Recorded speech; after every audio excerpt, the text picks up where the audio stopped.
Welcome, gentle soul, to the shadows between certainty and mystery, where even the most beloved tales leave whispers of questions unanswered. Tonight, we venture into the hidden depths of the Demon Slayer universe, exploring the enigmas that Koyoharu Gotuje left dancing in moonlight, those tantalizing mysteries that spark imagination long after the final page turns. Like moths drawn to flame, we are drawn to these unanswered questions that flicker in the darkness of completed stories. So settle into your covers like mist settling in ancient valleys, and let us explore together the beautiful uncertainties that make this world so endlessly fascinating. In the deepest chambers of night, where questions bloom like midnight flowers in soil made rich by mystery, we must pause to examine one of the most fundamental enigmas that haunts the world of demons and those who hunt them. The nature of demonic existence itself carries secrets that whisper through the darkness, secrets that touch upon the very essence of what it means to transform from human into something beyond the natural order, something that dwells in the spaces between life and death, between humanity and monstrosity. The question that emerges from these shadowed depths cuts to the heart of demonic biology with the precision of a master swordsman's blade, yet remains as elusive as morning mist dispersing before the rising sun. Could demons, those creatures who have transcended human limitations in strength, speed, and endurance, retain the most fundamental human capability of all, the ability to create new life, to reproduce and continue their lineage through generations yet unborn? This mystery carries implications that ripple outward like stones cast into still water, touching every aspect of how we understand the supernatural transformation that creates these beings who exist between worlds. Consider the overwhelming advantages that demons possess over their human counterparts. Gifts that make them seem like gods walking among mortals despite their fallen nature. Their strength exceeds human capability by orders of magnitude, enabling them to crush stone with bare hands and leap across distances that would require technological assistance for ordinary people to traverse. Their stamina knows no earthly bounds, allowing them to engage in combat or pursuit for days without rest, never feeling the fatigue that limits human endurance and forces even the strongest warriors to pause for recovery and restoration. Their regenerative abilities border on miraculous, healing wounds that would prove instantly fatal to humans, while restoring lost limbs and damaged organs with efficiency that makes mortal medicine seem primitive by comparison. Their lifespans stretch toward infinity, granting them centuries or millennia to accumulate knowledge, power, and experience, while humans struggle through their brief decades of existence. Their supernatural abilities, manifested through blood demon arts, provide them with powers that seem to violate natural law, while enabling them to reshape reality according to their will and desire. Yet despite these godlike capabilities, despite this overwhelming superiority in nearly every measurable aspect of existence, the question of reproduction remains shrouded in mystery deeper than the darkest night. No canonical evidence exists of demons creating offspring, either with other demons or through unions with humans who might somehow survive such encounters. The absence of demon children, hybrid beings, or any reference to reproductive activity among these supernatural creatures creates a void in our understanding that seems almost deliberate in its completeness.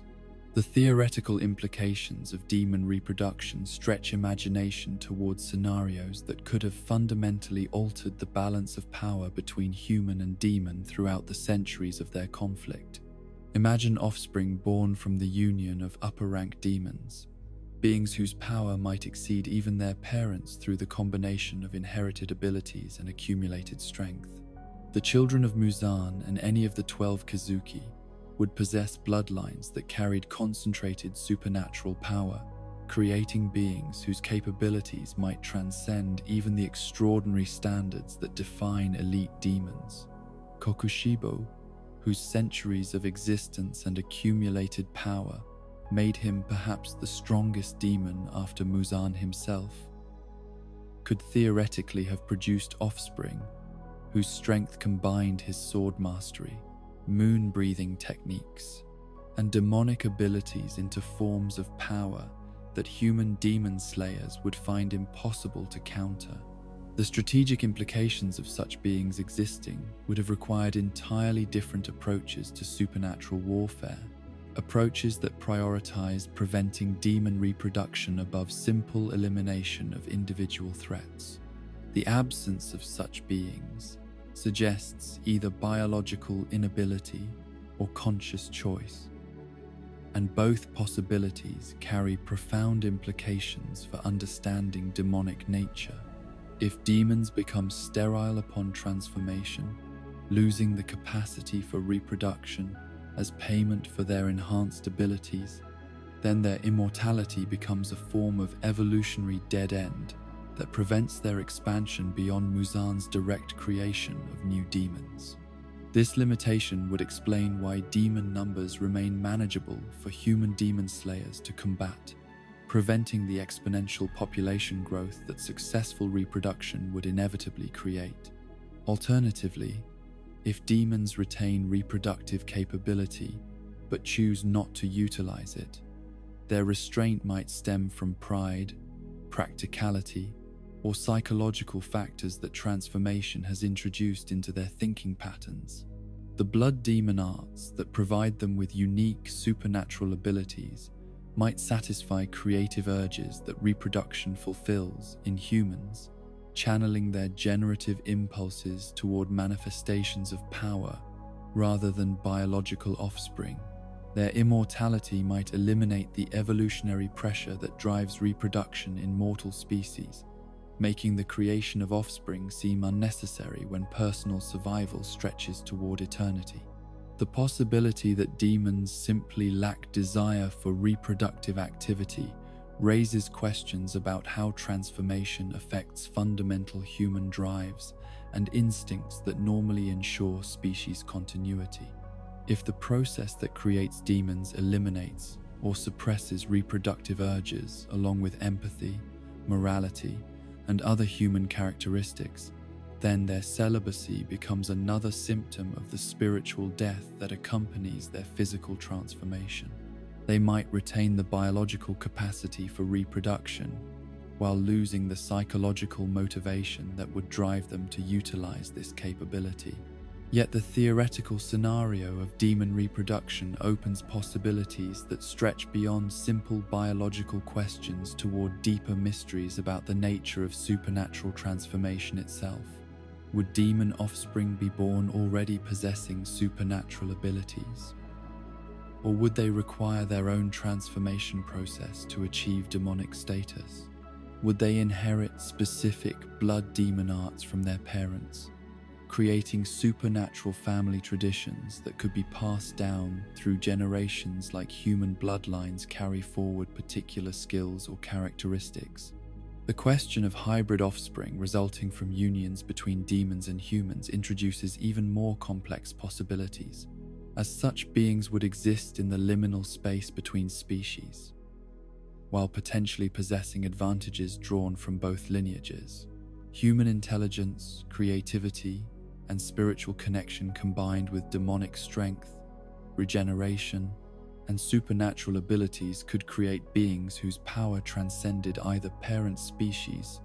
while maintaining characteristics that might make them sympathetic to both sides of the supernatural conflict. The absence of any mention of such hybrids in canonical sources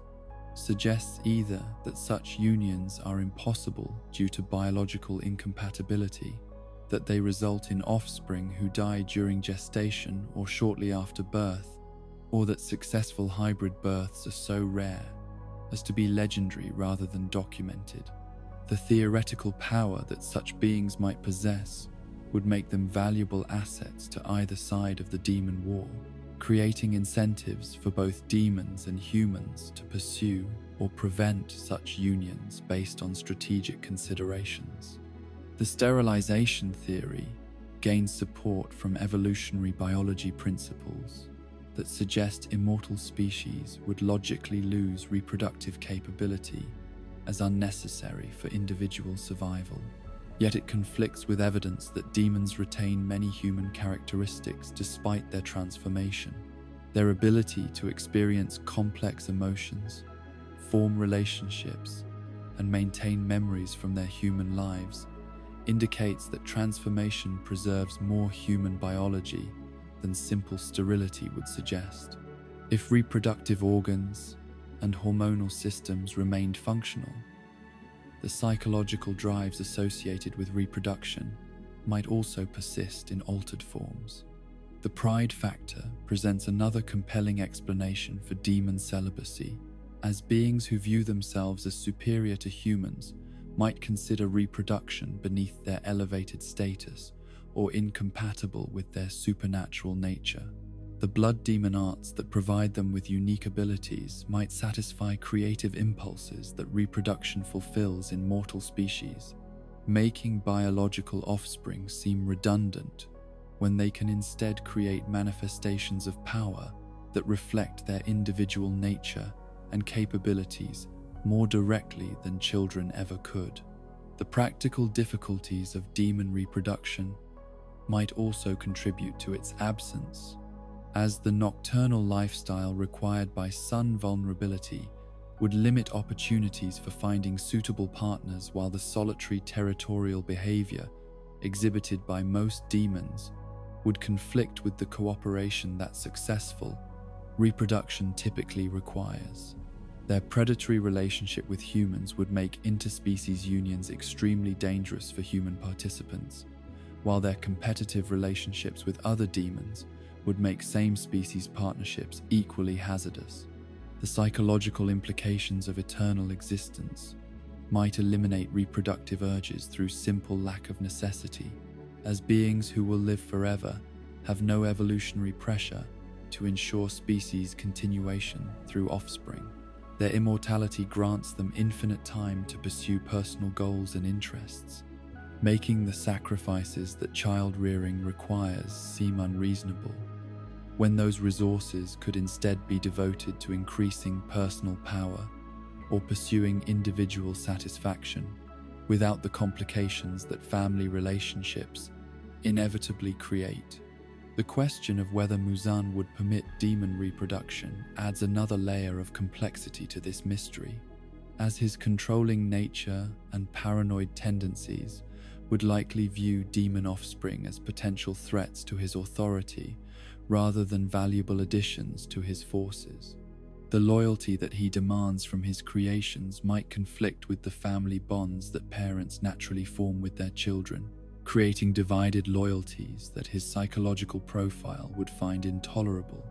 and threatening to his absolute dominance. The wasted strategic opportunity that demon sterility represents becomes apparent when considering how reproduction could have solved many problems that plague individual demons throughout their existence. Loneliness, territorial conflicts, and the psychological isolation that immortality creates could all be addressed through family relationships that provided companionship, cooperation, and shared purpose, while creating natural alliances that enhanced survival prospects for all participants. The absence of demon children in the canonical narrative might also reflect artistic choices about the tone and themes that the story was designed to explore,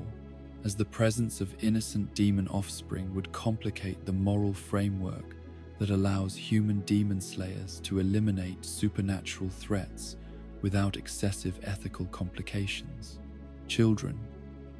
regardless of species, carry implications of innocence and potential that would make their elimination problematic, even when they possess dangerous supernatural abilities. The mystery deepens when considering that reproduction represents one of the most fundamental drives in biological existence, so thoroughly integrated into life processes that its elimination would require changes far more profound than the enhanced strength and regeneration that define demonic transformation. The preservation of complex human memories, personalities, and emotional responses, alongside the loss of reproductive capability, would suggest a transformation process sophisticated enough to selectively modify specific biological systems while leaving others completely intact. As we drift deeper into contemplation of these biological mysteries, the silence that surrounds demon reproduction in canonical sources becomes its own form of communication, suggesting truths that might be too complex or too tragic for direct explanation. Perhaps the answer lies not in biological capability or conscious choice, but in the fundamental incompatibility between love and the evil that defines demonic nature, between the selfless devotion that successful reproduction requires, and the selfish hunger that drives demon existence toward eternal predation rather than nurturing creation. The beauty of this mystery rests in its invitation to wonder, to imagine possibilities that stretch beyond the boundaries of what was explicitly shown while remaining grounded in the logical implications of what we know about demon nature and supernatural transformation. In the space between certainty and speculation, between biological possibility and observed reality, we find room for contemplation that enriches our understanding while preserving the sense of wonder that makes fictional worlds feel alive with possibilities that extend beyond their documented borders into realms where imagination becomes the most reliable guide through territories that official maps have left blank and beautiful in their mystery. In the quiet moments between heartbeats, between the gentle rise and fall of sleeping breath, there exists a constellation of mysteries that orbit the Kamado family like distant stars whose light carries secrets from ages past. These enigmas whisper through the mountain air where their humble home once stood, where laughter once echoed through wooden halls and love bound 6 souls together in bonds that death itself could not completely sever. Tonight we turn our attention to the shadows that linger around the family's final days, to questions that remain as elusive as morning mist, yet as persistent as the scent of wisteria on summer wind. The mystery that haunts the deepest corners of their story begins with Tanjiro Kamado, the gentle father whose wisdom ran deeper than mountain springs, and whose knowledge of ancient traditions connected their family to legacies that stretched back through centuries of mountain-dwelling ancestors. His death, which came before the nightmare that would claim the rest of his family, carries with it questions that pierce the heart like winter wind through broken shutters. Questions about illness, timing, and the cruel mathematics of fate that determined who would survive to witness the horror and who would be spared through earlier passage into whatever realm awaits beyond the boundary of mortal breath. The illness that claimed Tanjiro remains unnamed in the chronicles of their family's tragedy, described only as a wasting sickness that stole his strength gradually, day by day, until his gentle spirit could no longer sustain the physical form that had housed such wisdom and kindness. Yet the timing of this unnamed malady raises questions that echo through the chambers of mystery like footsteps in empty halls, particularly when considered alongside the terrible knowledge that would later emerge about the curse that haunts those who awaken the Demon Slayer mark, that supernatural blessing and burden that grants extraordinary power at the cost of a lifespan measured in years rather than decades. The Demon Slayer mark, that crimson pattern that appears upon the flesh of warriors whose dedication and skill transcend normal human limitations, carries with it a price that seems almost mythically cruel in its precision. Those who bear this mark, who access the enhanced abilities it provides, find themselves bound by supernatural law to die before reaching their 25th birthday, as if the power borrowed from beyond mortal limits demands repayment in the currency of abbreviated existence. This curse, revealed through the tragic histories of marked warriors throughout generations of demon slayer operations, creates a framework for understanding that transforms Tanjiro's death from simple misfortune into potential evidence of hidden connections to a world his family never suspected existed around them. The age at which Tanjiro died, estimated to have been in his 20s when the illness finally claimed him,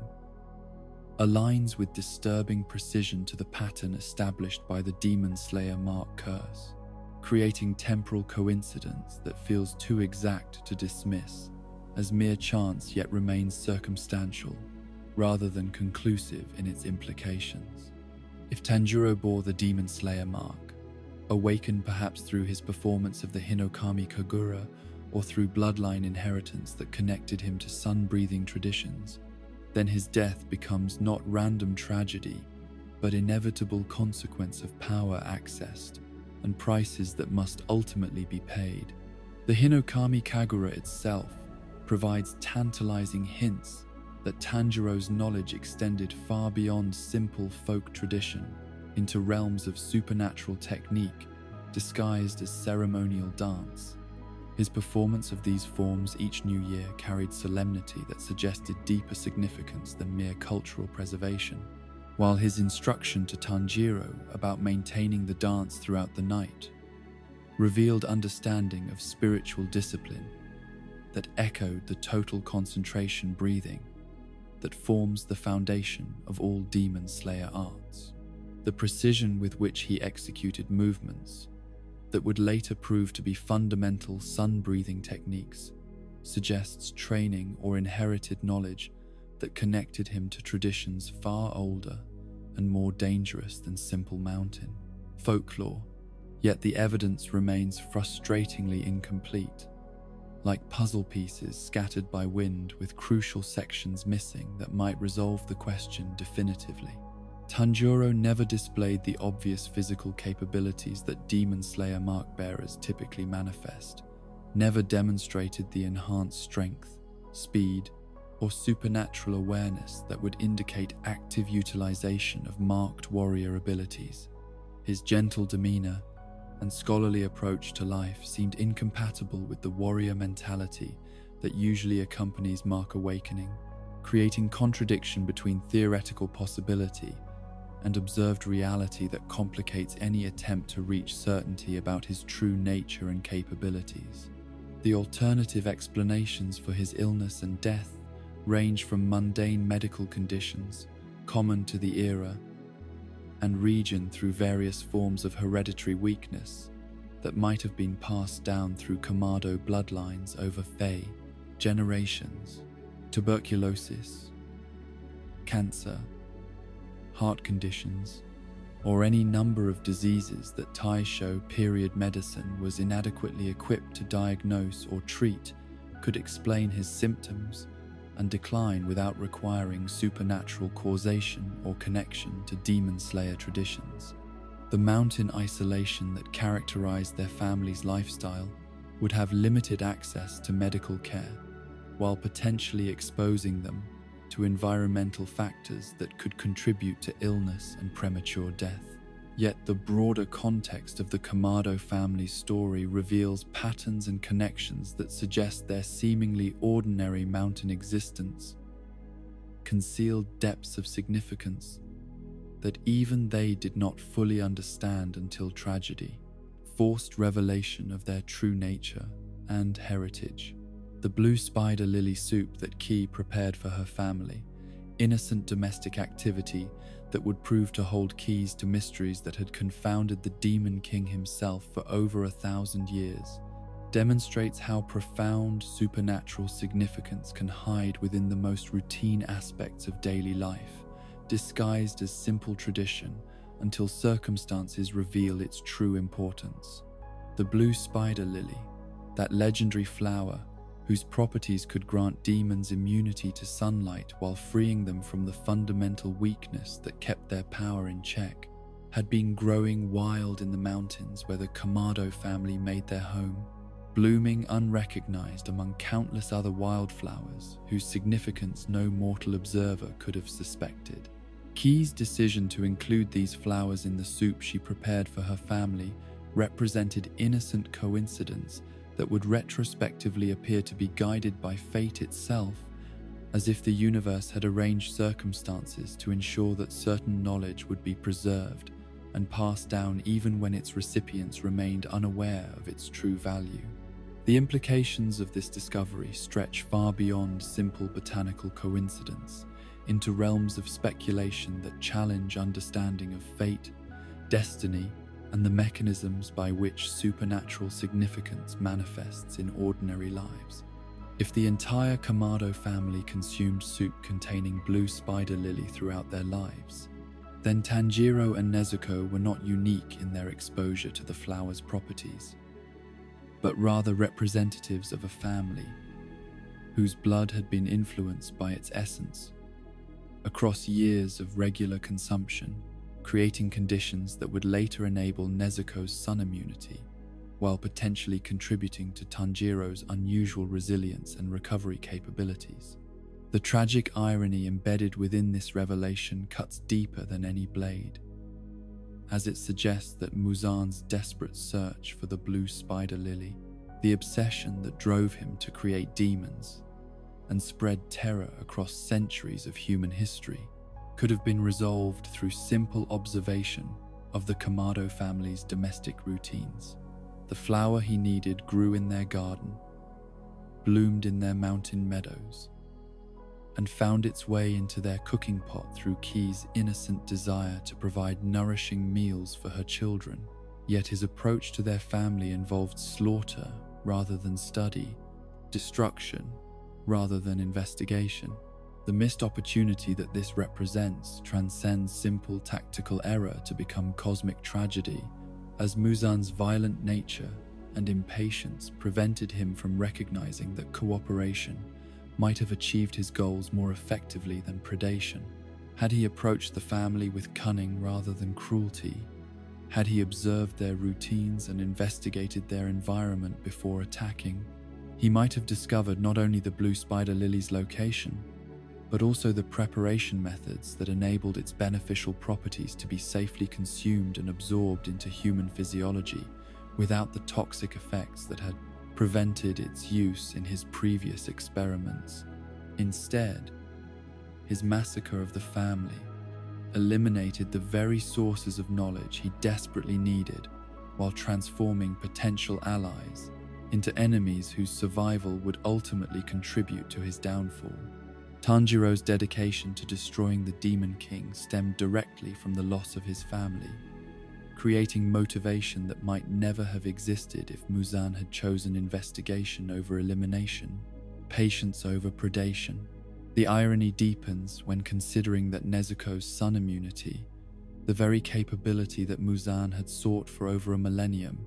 developed as direct consequence of his violent actions against her family. The question of why Muzan chose not to consume the Kamado family after killing them adds another layer of mystery to the tragedy, as his typical pattern involved devouring his victims rather than simply leaving their bodies to be discovered. His decision to transform only Nezuko while leaving the others to die represents deviation from established behavior that suggests either specific intention or circumstantial factors that influenced his actions in ways that canonical sources never fully explain. Did he sense something unusual about the family's blood that made consumption inadvisable, or did interruption or urgency force him to abandon his typical feeding patterns before he could complete what he had begun? The possibility that consuming the Kamado family might have granted Muzan's sun immunity without requiring demon transformation creates one of the most profound missed opportunities in the entire narrative, as their blood, influenced by years of blue spider lily consumption, might have provided exactly what he needed, in forms that his body could have processed and integrated. His impatience and violence prevented experimentation that could have achieved his ultimate goal, while eliminating the need for continued demon creation and the supernatural warfare that ultimately led to his destruction. The broader implications for understanding Demon King psychology emerge from analysis of this tactical failure, as it demonstrates how Muzan's fundamental nature prevented him from recognizing opportunities that required patience, observation, and cooperation rather than immediate gratification through violence and domination. His inability to consider alternatives to predation reflected character flaws that extended beyond simple cruelty into realms of intellectual blindness that made him incapable of adapting his methods when circumstances might have rewarded different approaches to problem solving. The timing of Tanjiro's death relative to the family massacre creates additional questions about whether his passing influenced Muzan's decision to attack when he did, as the absence of the family's adult male protector might have made them appear more vulnerable to supernatural predation.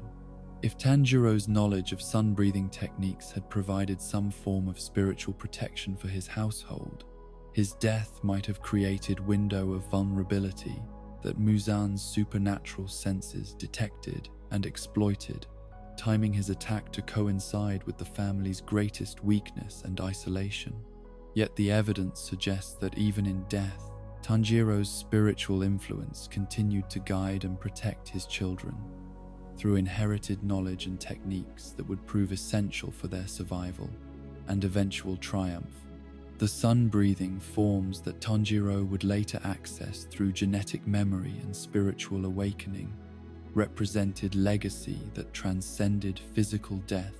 demonstrating how profound teachings can survive their original teachers to manifest when circumstances create sufficient need and determination. Tanjiro's instruction in Hinokami Kagura provided foundation that would later support abilities far beyond anything he could have imagined when teaching his son the traditional dance. The generational transmission of supernatural knowledge through cultural practices disguised as folk traditions reveals sophisticated preservation methods that protected essential information across centuries of change and persecution, while maintaining accessibility for descendants who might need to access these capabilities when circumstances demanded extraordinary measures. The sun-breathing lineage survived through dance, through ritual, through practices that appeared innocent to outside observers, while maintaining their essential characteristics and effectiveness for those who possessed the bloodline heritage necessary to unlock their true potential. The medical mysteries surrounding Tanjiro's illness gain additional complexity when considered alongside the question of whether Demon Slayer mark-bearers can pass their enhanced capabilities to offspring through genetic inheritance, rather than individual awakening. If the mark represents activation of latent potential that exists within certain bloodlines, then Tanjiro's ability to access sun-breathing techniques and withstand supernatural stresses might have been inherited from his father. Regardless of whether Tanjiro himself ever displayed obvious marked warrior characteristics during his lifetime, the speculation about inherited versus awakened abilities opens possibilities for understanding how Demon Slayer capabilities propagate through families while remaining dormant until crisis creates conditions that trigger their manifestation. The sun-breathing tradition that flowed through Kamado bloodlines might have carried potential that required specific circumstances to activate, circumstances that Tanjiro never encountered, but that Tanjiro would face repeatedly throughout his journey as active Demon Slayer, confronting threats that pushed him beyond normal human limitations into realms where inherited power became essential for survival. In the deepest forests where civilization fades into wilderness and the boundary between human society and untamed nature becomes as thin as spider silk caught in morning light, there exists a mystery so fundamental yet so easily overlooked that it touches upon the very essence of identity itself.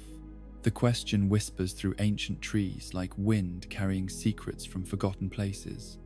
a puzzle that centers around a wild child whose story challenges everything we believe we understand about memory, language, and the invisible threads that connect us to our origins, even when those connections seem severed beyond any hope of restoration. Inosuke Hashibira emerged from the mountain wilderness like a force of nature given human form, his appearance marking the intersection of civilization and savagery in ways that defied easy categorization or understanding. Raised by wild boars after being cast from a cliff in his mother's desperate attempt to save him from demonic predation, he grew to adolescence without human contact, without language instruction, without any of the cultural frameworks that normally shape identity and self-understanding. Yet despite this complete isolation from human society,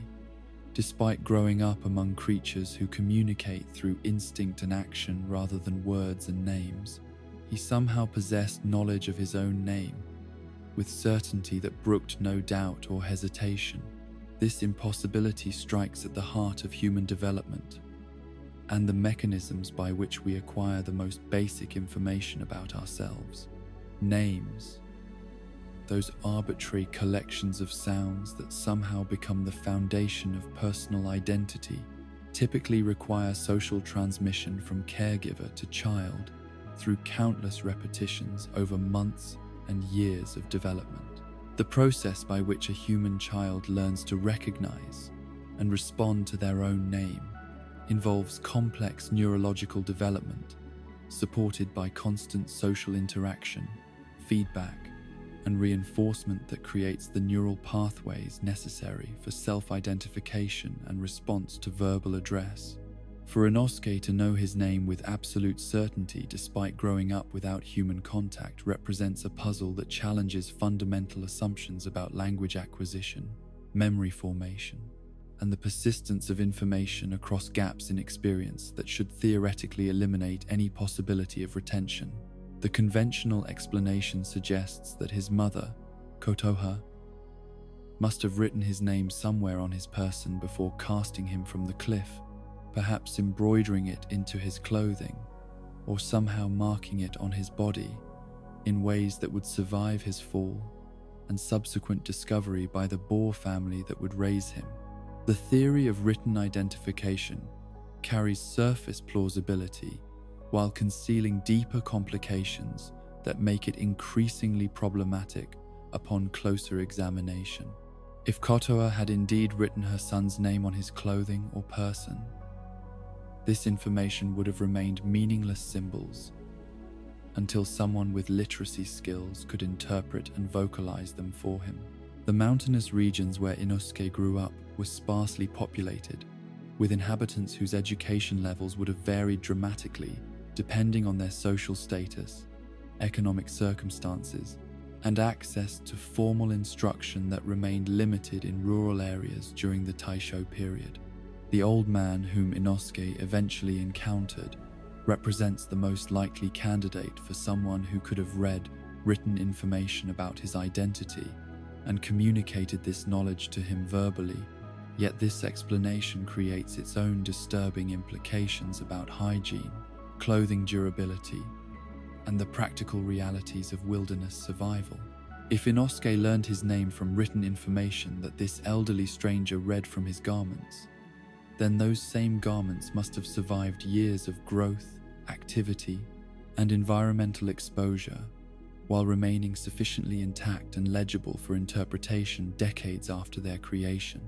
The uncomfortable reality that emerges from this timeline suggests that Inosuke would have continued wearing the same basic clothing items from infancy through adolescence, a concept that pushes the boundaries of believability while raising questions about his personal cleanliness and social awareness that cast his later integration into Demon Slayer operations in an even more remarkable light. The image of a teenage warrior whose undergarments had remained unchanged since his infancy creates psychological discomfort that extends beyond simple hygiene concerns into realms of social development and self-care that seem incompatible with his demonstrated intelligence and adaptability. Yet, alternative explanations for his name knowledge prove even more difficult to accept, when subjected to logical analysis and consideration of the practical limitations that governed his upbringing among wild animals. The possibility that he somehow retained infant memories of his name being spoken by his mother requires acceptance of memory capabilities that exceed anything documented in child development research, as conscious recollection of experiences from the first months of life remains extremely rare, even under optimal developmental conditions, with continuous reinforcement and social interaction. The mystery deepens when considered alongside Inosuke's complete illiteracy, his inability to read or write despite knowing his name with perfect confidence and pronunciation. This combination of specific knowledge and general ignorance about written language suggests that his name acquisition occurred through auditory rather than visual means. Yet the circumstances of his upbringing seem to preclude any opportunity for such verbal transmission to occur after his separation from human society during infancy. The Boer family that raised him, while demonstrating remarkable intelligence and social organization that enabled his survival and basic development, lacked the vocal apparatus and linguistic sophistication necessary to preserve and transmit human names across the years of his childhood and adolescence. Their communication systems, however complex and effective for their own species, operated according to principles fundamentally different from human language, while lacking the symbolic representation capabilities that proper names require for transmission and preservation. The cultural practices of name-giving in Taisho-era Japan add additional layers of complexity to this mystery, as traditional naming ceremonies and documentation methods varied significantly between social classes, geographic regions, and family circumstances. The formal registration systems that existed in urban areas had limited reach into remote mountain regions where record-keeping remained informal and dependent on community memory rather than written documentation. Kotaha's circumstances as a young mother fleeing domestic abuse would have further complicated any attempt to create permanent records of her son's identity. The psychological implications of namelessness versus acquired identity create fascinating parallels with other characters whose sense of self had been damaged or altered through traumatic experiences. Yet Inosuke's case differs fundamentally because his identity knowledge predates his traumatic separation rather than emerging as consequence of it. His certainty about his name suggests continuity of self-awareness that somehow bridged the gap between his human infancy and his wild childhood, creating foundation for personal identity that remains stable despite complete disruption of normal social development patterns. The role of memory in Demon Slayer transformations provides potential framework for understanding how essential information might persist despite interruption of normal transmission methods, as several characters demonstrated ability to access inherited knowledge through bloodline connections or spiritual awakening that transcended individual experience. Tanjiro's manifestation of sun-breathing techniques, despite never receiving formal instruction, suggests that crucial information can survive through mechanisms that operate beyond conscious learning and voluntary transmission. The possibility that names carry spiritual significance that enables their preservation through supernatural means opens speculative territories that align with folklore traditions about the power of naming and identity in magical pane contexts. If proper names contain essential elements of soul or spirit that resist destruction or forgetting, then Inosuke's retention of his identity might represent spiritual continuity rather than memory persistence, suggesting connections between personal essence and linguistic identification that transcend normal cause and effect relationships. The deeper symbolism of Inosuke's journey from nameless wild child to recognized individual reflects themes of social integration and identity formation that extend far beyond simple personal development into realms of what it means to be human in contexts where that humanity must be consciously chosen and actively maintained. His progression from creature defined by instinct and survival toward person capable of friendship, loyalty, and self-sacrifice demonstrates how identity emerges through relationships and choices, rather than simply existing as predetermined, characteristic, or inherited trait. The contrast between Inosuke's certain knowledge of his name and his uncertainty about virtually everything else related to human society highlights the arbitrary nature of what information survives, traumatic separation, and what knowledge must be rebuilt through experience and instruction. His perfect pronunciation of his own name, alongside his inability to understand basic social customs, creates cognitive dissonance that emphasizes how fragmentary and selective memory preservation can be when development occurs under extraordinary circumstances. The psychological impact of possessing a name while lacking context for its significance or origin creates internal tension that manifests throughout Inosuke's interactions with others, as his fierce protection of his identity coexists with obvious gaps in his understanding of what names mean within human social structures. His aggressive assertion of his nomenclature suggests awareness that names matter deeply, while simultaneously revealing ignorance about why they carry such importance or how they function within the complex web of relationships that define human community. The wilderness education that shaped Inosuke's worldview emphasized immediate survival concerns over abstract concepts like personal identity, yet his retention of his name suggests that some aspects of human nature resist complete absorption into animal behavioral patterns, even when environmental pressures strongly favor practical adaptation over cultural preservation. His dual nature as both wild creature and named individual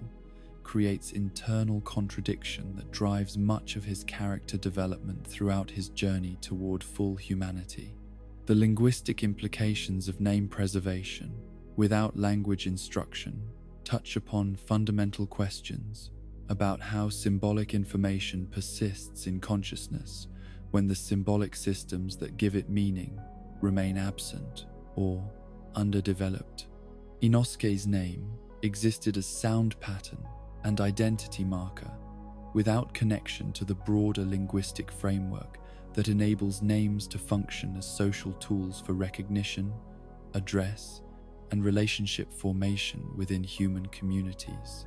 The social isolation that characterized his upbringing eliminated opportunities for name reinforcement through interpersonal use, while simultaneously preventing him from observing how names function within normal human interactions, creating a situation where he possessed the form of identity without understanding its social function or cultural significance. His later integration into Demon Slayer operations required not only learning his name's utility for social interaction, but also discovering how personal identity connects to larger frameworks of responsibility, loyalty, and mutual recognition. The bond formation that occurs between Inosuke and his eventual companions demonstrates how names become bridges between isolated individuals and broader human community, transforming arbitrary sound patterns into expressions of connection, recognition, and belonging that enable cooperation and mutual support. His journey from nameless wild thing to valued team member illustrates how identity emerges through relationship, rather than existing as solitary possession or individual characteristic. The mystery of how Inosuke learned his name ultimately becomes less important than what he chose to do with that knowledge once he encountered others who could appreciate its significance and respond to it with recognition and respect. His fierce pride in his identity, regardless of how he acquired it, demonstrates the human need for continuity of self that persists even under conditions that should theoretically eliminate such abstract concerns in favor of immediate survival priorities. In the shadowed depths of institutional memory, where tradition intersects with tragedy and the machinery of preparation meets the reality of loss, there lies a mystery that cuts to the very heart of how the Demon Slayer Corps perpetuates itself through generations of sacrifice and dedication. This enigma whispers through training grounds abandoned by death, through mountain paths that lead eager young souls toward trials they are woefully unprepared to survive, creating patterns of waste and inefficiency that seem almost designed to feed the very demons they seek to eliminate rather than building the strength necessary to triumph over supernatural evil. The final selection, that 7-day trial of survival and skill that separates aspirants from actual demon slayers, stands as testament to both the core dedication to maintaining standards and its bewildering failure to ensure that those standards can reasonably be met by candidates who present themselves for testing. The statistics that emerge from this trial paint picture of systematic slaughter disguised as legitimate assessment, with survival rates so catastrophically low that one must question whether the selection process serves its intended purpose, or simply provides regular meals for the demons imprisoned within Mount Fujikasane's wisteria-bounded prison, the Hand Demon. That grotesque accumulation of consumed human flesh and stolen years who had gorged himself on 47 years of failed candidates represents the most visible symptom of this institutional dysfunction, while embodying the consequences of sending unprepared young people into situations that their training, however sincere, had left them utterly incapable of surviving. His massive form, bristling with the arms of devoured demon slayers, served as living monument to the core failure to balance rigorous standards with adequate preparation, creating circumstances where enthusiasm and dedication became mere seasoning for demonic predation. The mystery deepens when we consider the systematic nature of this failure, as it suggests either profound incompetence in training methodology or deliberate acceptance of casualty rates that would be considered unacceptable in any organization that genuinely prioritized the welfare of its recruits over the common maintenance of arbitrary difficulty standards. The Corps possessed extensive knowledge about the demons contained within the final selection area, understood their capabilities and behavioral patterns,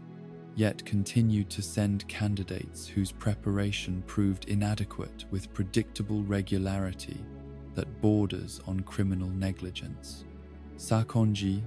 Urokadaki's bitter experience with student losses provides glimpse into how individual trainers responded to this systematic failure, while highlighting the emotional toll that watching promising young people march toward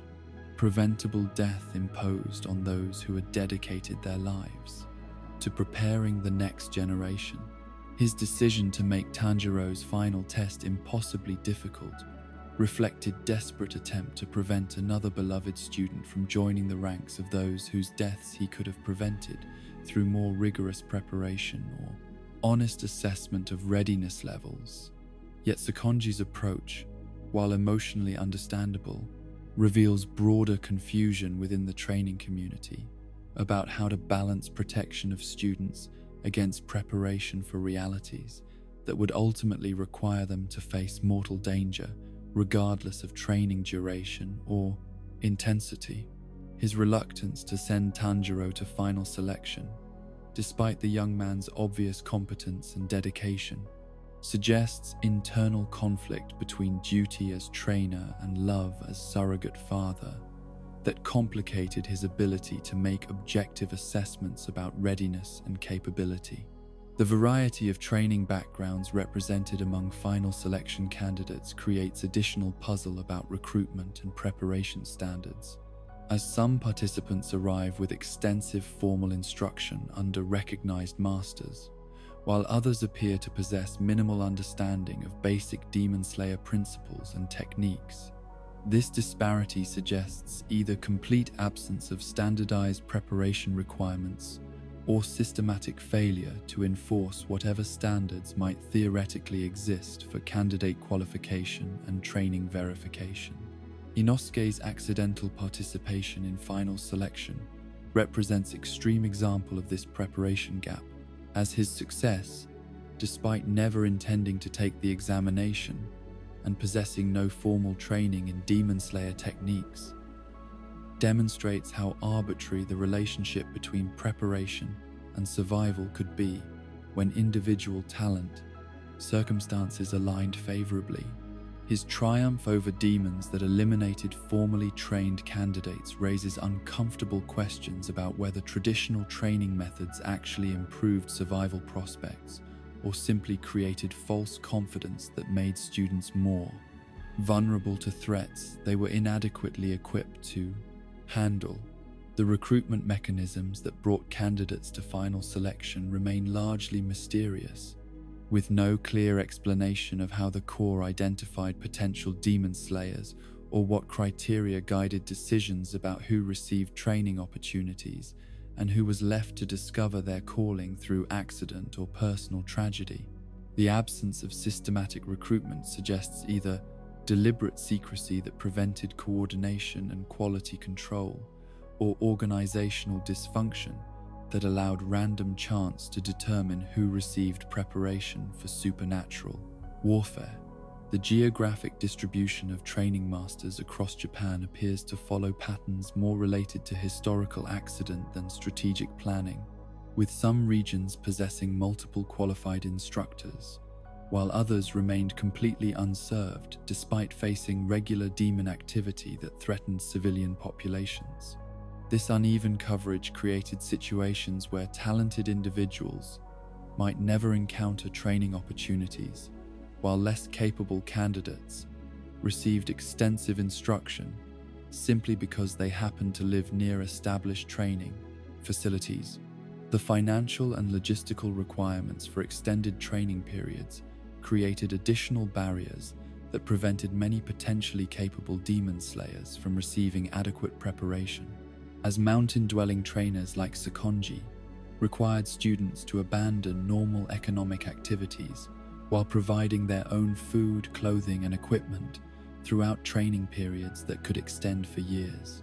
These resource requirements effectively limited training opportunities to those wealthy enough to afford extended unemployment or young enough to depend on family support during their education. The psychological preparation that formal training provided, while valuable for building confidence and technical competence, often proved inadequate for addressing the reality shock that accompanied first encounters with genuine demons whose capabilities exceeded anything that practice scenarios could realistically simulate.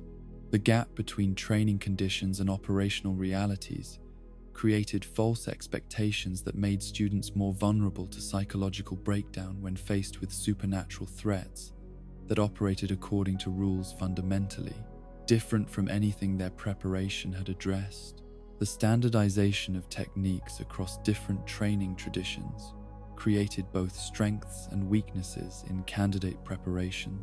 as shared breathing methods and sword forms enabled coordination between demon slayers from different backgrounds, while potentially limiting tactical flexibility when facing demons whose abilities had been specifically developed to counter standard approaches. The tension between maintaining effective traditional methods and encouraging innovation that could address evolving threats remained unresolved throughout the core operations. The age demographics of final selection candidates reflect broader social pressures that drove young people toward demon slaying as career choice, with many participants appearing to be teenagers whose decision to pursue supernatural warfare stemmed from personal tragedy, family tradition, or economic desperation, rather than careful consideration of their aptitude for such dangerous work. The prevalence of trauma-motivated candidates created training challenges that went beyond technical instruction into realms of psychological counseling and emotional support that most trainers were inadequately equipped to provide. The mentor-student relationships that developed during extended training periods created emotional bonds that complicated objective assessment of readiness, while potentially influencing decisions about final selection timing in ways that prioritized personal attachment over realistic evaluation of capability. Trainers who became attached to their students faced impossible choices between protecting those they cared about and fulfilling their institutional responsibility to prepare competent demon slayers for active duty. The resource allocation decisions that determined how many candidates received training and what quality of instruction they could access reflected broader organizational priorities that seemed to emphasize quantity over quality in ways that ultimately proved counterproductive for both individual survival and institutional effectiveness. The failure to concentrate resources on fewer candidates who could receive more intensive preparation created situation where many received inadequate training rather than few receiving excellent education. The communication networks that connected different training facilities and coordinated preparation standards remained primitive and unreliable, preventing systematic sharing of best practices or identification of training innovations that might improve survival rates. The isolation that characterized individual training relationships prevented collective learning that could have addressed systemic weaknesses in preparation methodology while enabling development of more effective approaches to candidate education. The evaluation criteria that determined when students were ready for final selection varied dramatically between different trainers, with some emphasizing technical proficiency, while others prioritized psychological resilience or physical conditioning. This lack of standardized assessment created situations where candidates who might have been held back for additional training under one system were sent forward under another, contributing to the unpredictable survival patterns that characterized the selection process. The institutional memory that preserved knowledge about past training successes and failures appeared to be fragmentary and poorly organized, preventing systematic analysis of what preparation methods correlated with final selection survival and which approaches proved consistently inadequate for producing competent demon slayers. The absence of systematic data collection and analysis made improvement in training methodology dependent on individual trainer insights rather than evidence-based refinement of educational approaches. The cultural traditions that surrounded demon slayer training emphasized individual achievement and personal dedication over collaborative learning and mutual support, creating competitive environments that discouraged candidates from sharing knowledge or techniques that might improve collective survival prospects. This individualistic approach reflected broader Japanese cultural values while potentially undermining preparation effectiveness in situations where cooperation and information sharing could have enhanced everyone's chances of survival. The seasonal timing of final selection created additional challenges for candidate preparation, as the fixed schedule required trainers to estimate readiness months in advance, while preventing flexible response to individual development patterns that might have benefited from additional time or accelerated advancement depending on specific circumstances and capabilities. The aftermath support that was provided to final selection survivors appeared minimal and inconsistent, with new demon slayers receiving basic equipment and assignments without systematic evaluation of their specific strengths, weaknesses, or psychological needs that might influence their optimal deployment and continued development. This sink or swim approach to integration reflected broader organizational assumptions about self-reliance that ignored the ongoing educational needs of young warriors who had survived initial trials but required continued guidance to reach full potential in the liminal spaces where humanity meets supernatural power. where the breath of life becomes weapon against creatures that have abandoned life's sacred rhythms. There exists a paradox so profound that it challenges our understanding of what separates the living from the undead, the blessed from the cursed.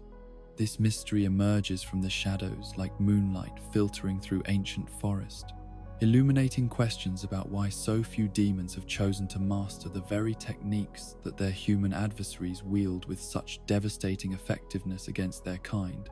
creating tactical imbalance that seems to defy logical explanation when examined through the lens of strategic warfare. The breathing techniques that form the foundation of all Demon Slayer combat arts represent humanity's greatest innovation in supernatural warfare, transforming the simple act of respiration into channels for power that can transcend normal human limitations, while providing the spiritual and physical enhancement necessary to stand against creatures whose natural abilities far exceed mortal capabilities. These ancient disciplines, refined through generations of practitioners who face death with every breath, create bridge between human vulnerability and supernatural strength through conscious control of biological processes that most people never consider or attempt to manipulate. Yet, in the documented history of demon-human conflict, only 2 demons have ever demonstrated mastery of breathing techniques, creating statistical anomalies so extreme that it demands examination of why creatures who possess superior physical capabilities, enhanced learning potential, and centuries of potential practice time have almost universally failed to acquire skills that human warriors master within years of dedicated training. This absence suggests either fundamental incompatibility between demonic nature and breathing technique, mastery, or deliberate choice to reject power sources that might enhance their already formidable abilities. Kokushibo, the upper moon one whose centuries of existence had transformed him into perhaps the most formidable demon after Muzan himself, stands as primary example of what demons might achieve when they choose to preserve and enhance their human combat training through continued practice after transformation. His moon-breathing techniques, evolved from the sun-breathing foundation he had learned as human,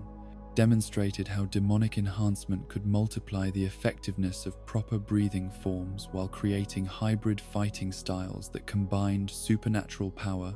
with disciplined technique in ways that exceeded what either approach could achieve independently. The moon-breathing forms that Kokushibo developed represented innovation that transcended simple preservation of human techniques, incorporating his enhanced demonic capabilities into breathing patterns that created effects impossible for human practitioners to achieve. His blade techniques, supported by centuries of practice and supernatural enhancement, generated attack patterns that could fill entire battlefields with cutting crescents while maintaining the precision and timing that characterized traditional swordwork. The integration of his blood demon art with breathing techniques created synergies that multiplied his combat effectiveness exponentially. Kaigaku, the former thunder-breathing user who received demonic transformation from Kokushibo himself, represented different model of demon-breathing technique adaptation, as his abilities reflected more recent acquisition of demonic power combined with breathing mastery that had been developed during his human existence. His thunder-breathing forms, while enhanced by supernatural strength and speed, retained closer resemblance to their original human versions, while demonstrating how recently transformed demons might maintain their established fighting techniques with improved physical capabilities supporting familiar patterns. The rarity of these examples raises fundamental questions about whether demons can learn breathing techniques after transformation,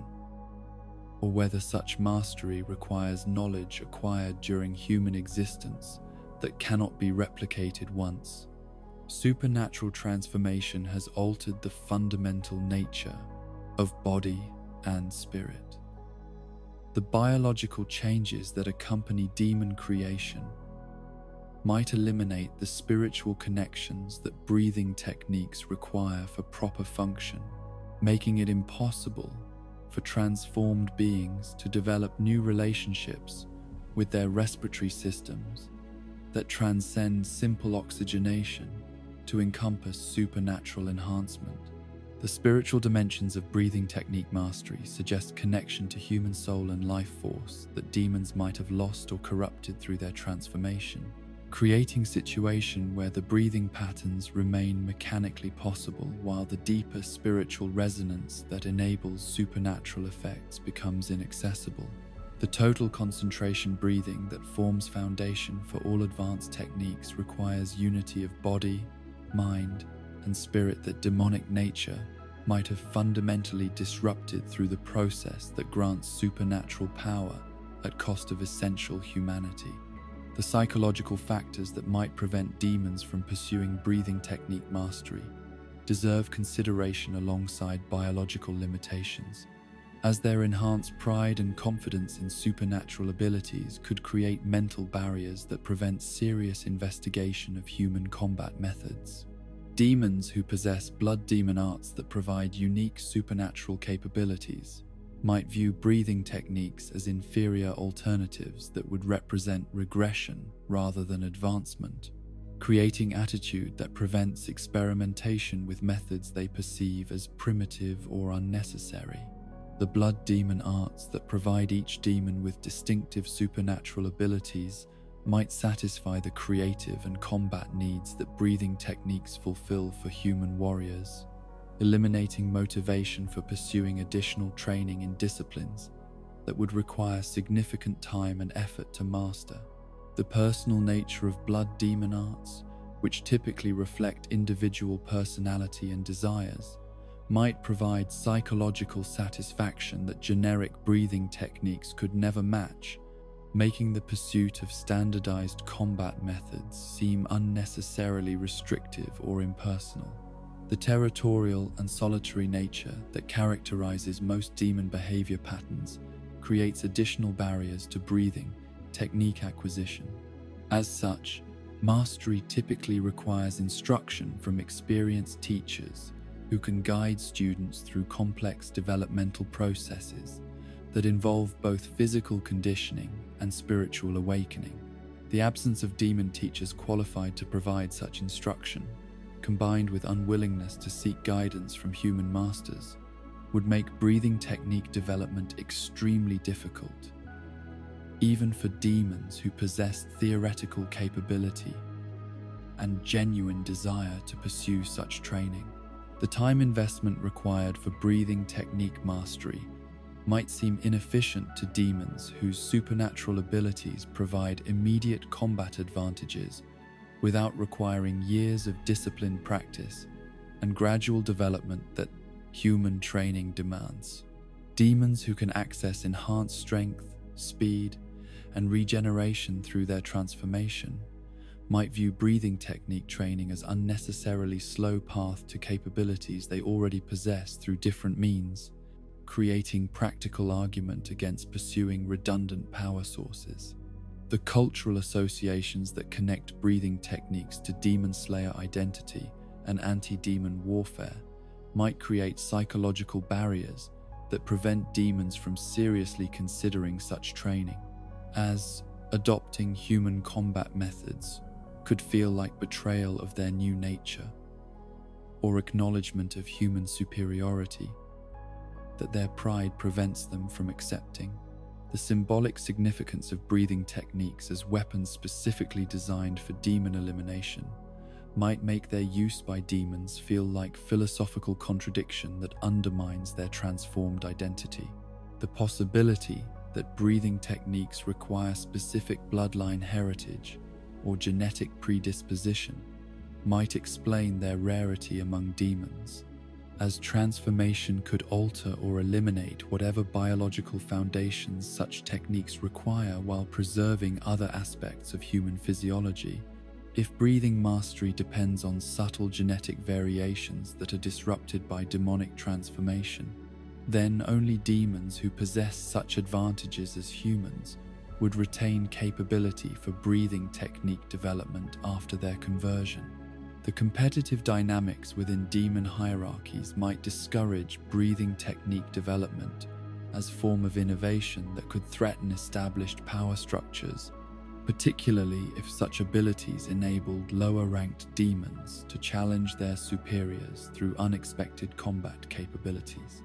Muzan's controlling nature and demand for absolute loyalty might extend to prohibiting demons from pursuing power sources that he did not understand or approve, creating institutional barriers that prevented experimentation with human combat methods. The addictive nature of blood demon art development might create psychological dependence that makes other forms of power enhancement seem less satisfying or worthwhile, as demons could become so focused on perfecting their unique abilities that they lose interest in pursuing additional combat training that requires different mental approaches and physical disciplines. The personal investment that blood demon art mastery represents might make breathing techniques seem like distraction from primary power development rather than complementary enhancement. The social isolation that many demons experience through their transformation and subsequent lifestyle might eliminate access to the community support systems that breathing technique mastery typically requires. As such, training often involves relationships with training partners, senior students, and master instructors that provide motivation, guidance, and feedback throughout long development processes. Demons who have been cut off from human community might lack social frameworks necessary for sustained training in disciplines that were designed for cooperative rather than solitary practice. The philosophical implications of demons mastering human combat techniques extend beyond simple tactical considerations into questions about the nature of evil and whether creatures who have chosen supernatural power over human morality can genuinely embrace methods that were developed specifically to counter their existence. The spiritual purification that breathing techniques traditionally require might be incompatible with demonic nature in ways that make genuine mastery impossible, regardless of mechanical ability to perform required physical movements. The fear that other demons might experience when confronted by breathing technique users could create social pressure against such development, as demons who adopt human combat methods might find themselves ostracized by their own kind while remaining unacceptable to human society.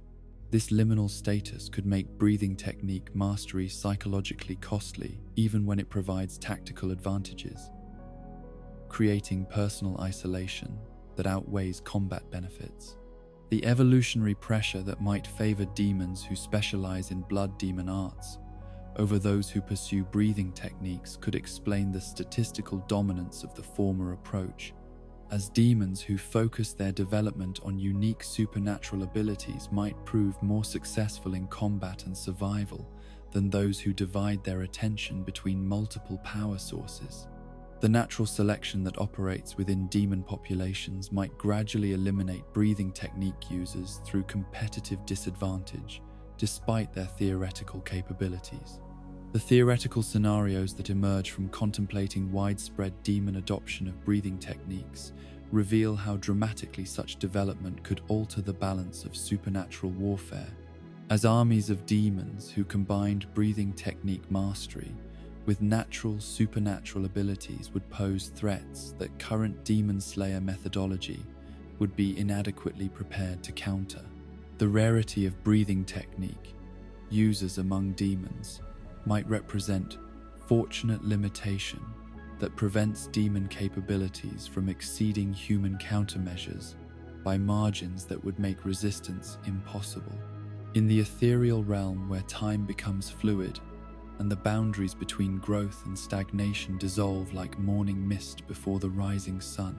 there exists a mystery so fundamental to the nature of supernatural existence that it challenges every assumption we might make about the relationship between consciousness, physical form, and the passage of centuries. This enigma whispers through the corridors of immortal existence, where beings who have transcended human mortality find themselves suspended between eternal youth and the inexorable forces that govern all living things, creating paradoxes that illuminate the deepest questions about what it truly means to exist beyond the normal constraints of temporal progression. The demons who populate this shadowed world present us with contradictions that seem to violate the natural laws governing biological development, as their supernatural transformation appears to freeze them at the moment of their conversion, while simultaneously granting them lifespans that stretch toward infinity. Yet beneath this apparent stasis lie complexities that emerge only when we examine specific cases where the usual rules seem to bend or break entirely, revealing that demonic existence might be far more fluid and responsive to circumstance than surface observations would suggest. Rui, the spider demon whose tragic story embodied the corruption of family bonds through supernatural power, presented the most obvious example of apparent developmental arrest, as his physical form remained locked in eternal childhood, despite centuries of existence that should theoretically have been sufficient for multiple human lifespans of growth and maturation. His small stature, youthful features, and childlike proportions seem to demonstrate that demons maintain their appearance exactly as it existed at the moment of transformation, creating beings who exist as temporal snapshots preserved in supernatural amber. This apparent permanence of form carries profound psychological implications for demons who were transformed during childhood, as they must navigate eternal existence with physical capabilities and social perceptions that remain forever mismatched to their accumulated experience and knowledge. The tragedy of perpetual youth in beings who have witnessed centuries of change creates unique forms of suffering that mortal beings can barely comprehend, as these creatures must endure the isolation that comes from appearing as children while possessing the memories and understanding that only extended existence can provide. Yet, this seemingly straightforward example of developmental arrest becomes complicated when we consider the evidence provided by Muzan's forced aging during his final confrontation, where Tamayo's ingenious medical intervention created conditions that revealed hidden aspects of demon physiology that challenged every assumption about their temporal immunity. The anti-aging medicine that coursed through his system began reversing the supernatural processes that had maintained his youthful appearance, causing him to age rapidly in ways that suggested his immortal form had been actively maintained rather than simply frozen at the moment of transformation. The visual transformation that accompanied this medical assault was striking in its implications, as Muzan's hair turned white, and his features began showing signs of advanced age at accelerated rates that compressed decades of normal aging into minutes of supernatural reversal.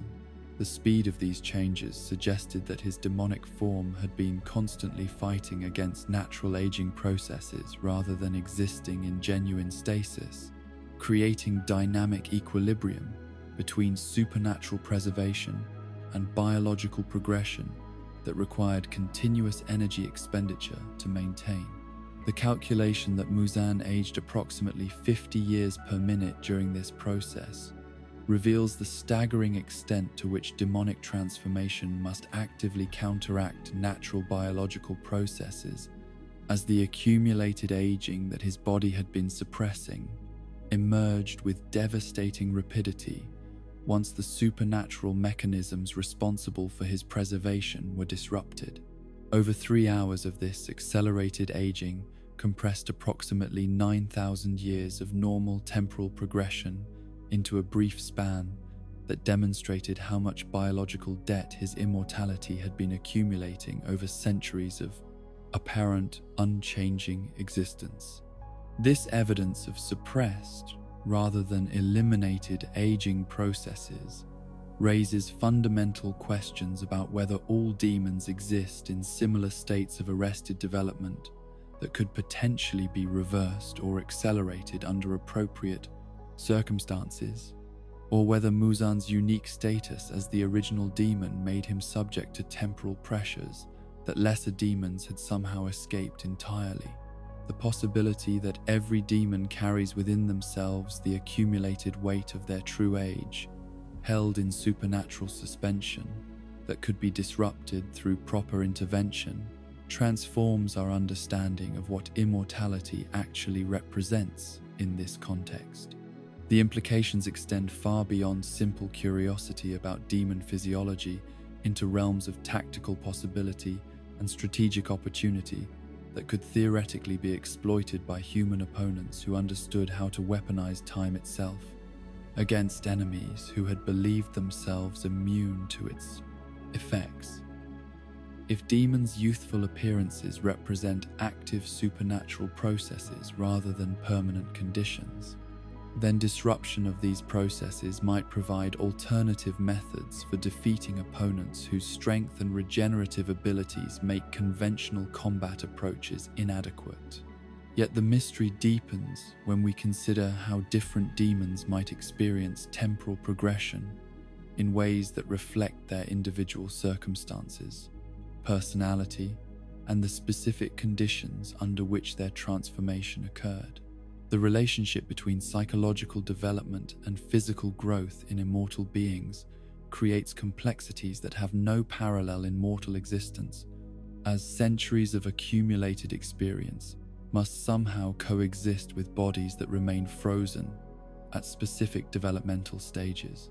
The question of whether demons can choose to age or remain static introduces elements of conscious control over biological processes that could explain variations in how different demons experience temporal existence. If aging represents choice rather than biological inevitability for supernatural beings, then some demons might actively pursue physical maturation, while others deliberately maintain their transformation appearance for psychological, aesthetic, or strategic reasons that reflect their individual priorities and preferences. The social implications of eternal youth or chosen aging patterns within demon communities create additional layers of complexity, as hierarchies based on experience and wisdom might conflict with visual cues that suggest different levels of maturity and capability. Young appearing demons who possess centuries of knowledge would occupy ambiguous social positions that conventional human understanding of age-based authority would be inadequate to navigate or comprehend. The psychological adaptation required for beings who experience temporal disconnect between mental development and physical form presents challenges that could explain many of the behavioral patterns and emotional instabilities that characterize demon psychology throughout their extended existences. The frustration of possessing adult consciousness within child-proportioned bodies, or the burden of maintaining youthful appearances while carrying the weight of centuries of memory and experience, could create internal tensions that manifest in various forms of psychological dysfunction or compensation. The relationship between demon rank and physical development suggests possible connections between power level and control over temporal progression, as higher-ranking demons might possess greater ability to modify their appearance according to their preferences, while lower-ranked demons remain subject to the limitations imposed by their original transformation circumstances. This hierarchical control over personal development could create additional motivations for demons seeking advancement within supernatural social structures. The feeding patterns and energy expenditure requirements that maintain demonic immortality might be influenced by the biological processes necessary to suppress natural aging, creating metabolic demands that could explain demons' constant need for human consumption beyond simple nutritional requirements. If maintaining temporal stasis requires ongoing energy investment, then demons' predatory behavior might serve partially to fuel the supernatural processes that preserve their immortal forms. The philosophical implications of chosen versus involuntary immortality emerge when considering whether demons who appear frozen in childhood made conscious decisions to maintain their transformation appearance, or found themselves trapped in developmental stages that they would prefer to outgrow. The agency that demons possess over their physical development could determine whether their immortal existence represents liberation from temporal constraints or imprisonment within bodies that no longer serve their evolved consciousness and desires. The possibility that different types of demons experience aging differently based on how their transformation occurred introduces variables that could explain the apparent contradictions between cases like Rui's eternal childhood, Muzan's suppressed aging. Demons created directly by Muzan might be subject to different temporal rules than those who received their transformation through intermediate sources, or demons who possess specific bloodline characteristics as humans might retain different relationships with aging processes after their supernatural conversion. The environmental factors that might influence demon aging introduce external variables that could explain why some demons appear to age or change over time, while others remain completely static throughout their existence. Exposure to sunlight, consumption of specific types of humans, interaction with demon slayer techniques, or presence in areas with particular spiritual significance might all affect how demons experience temporal progression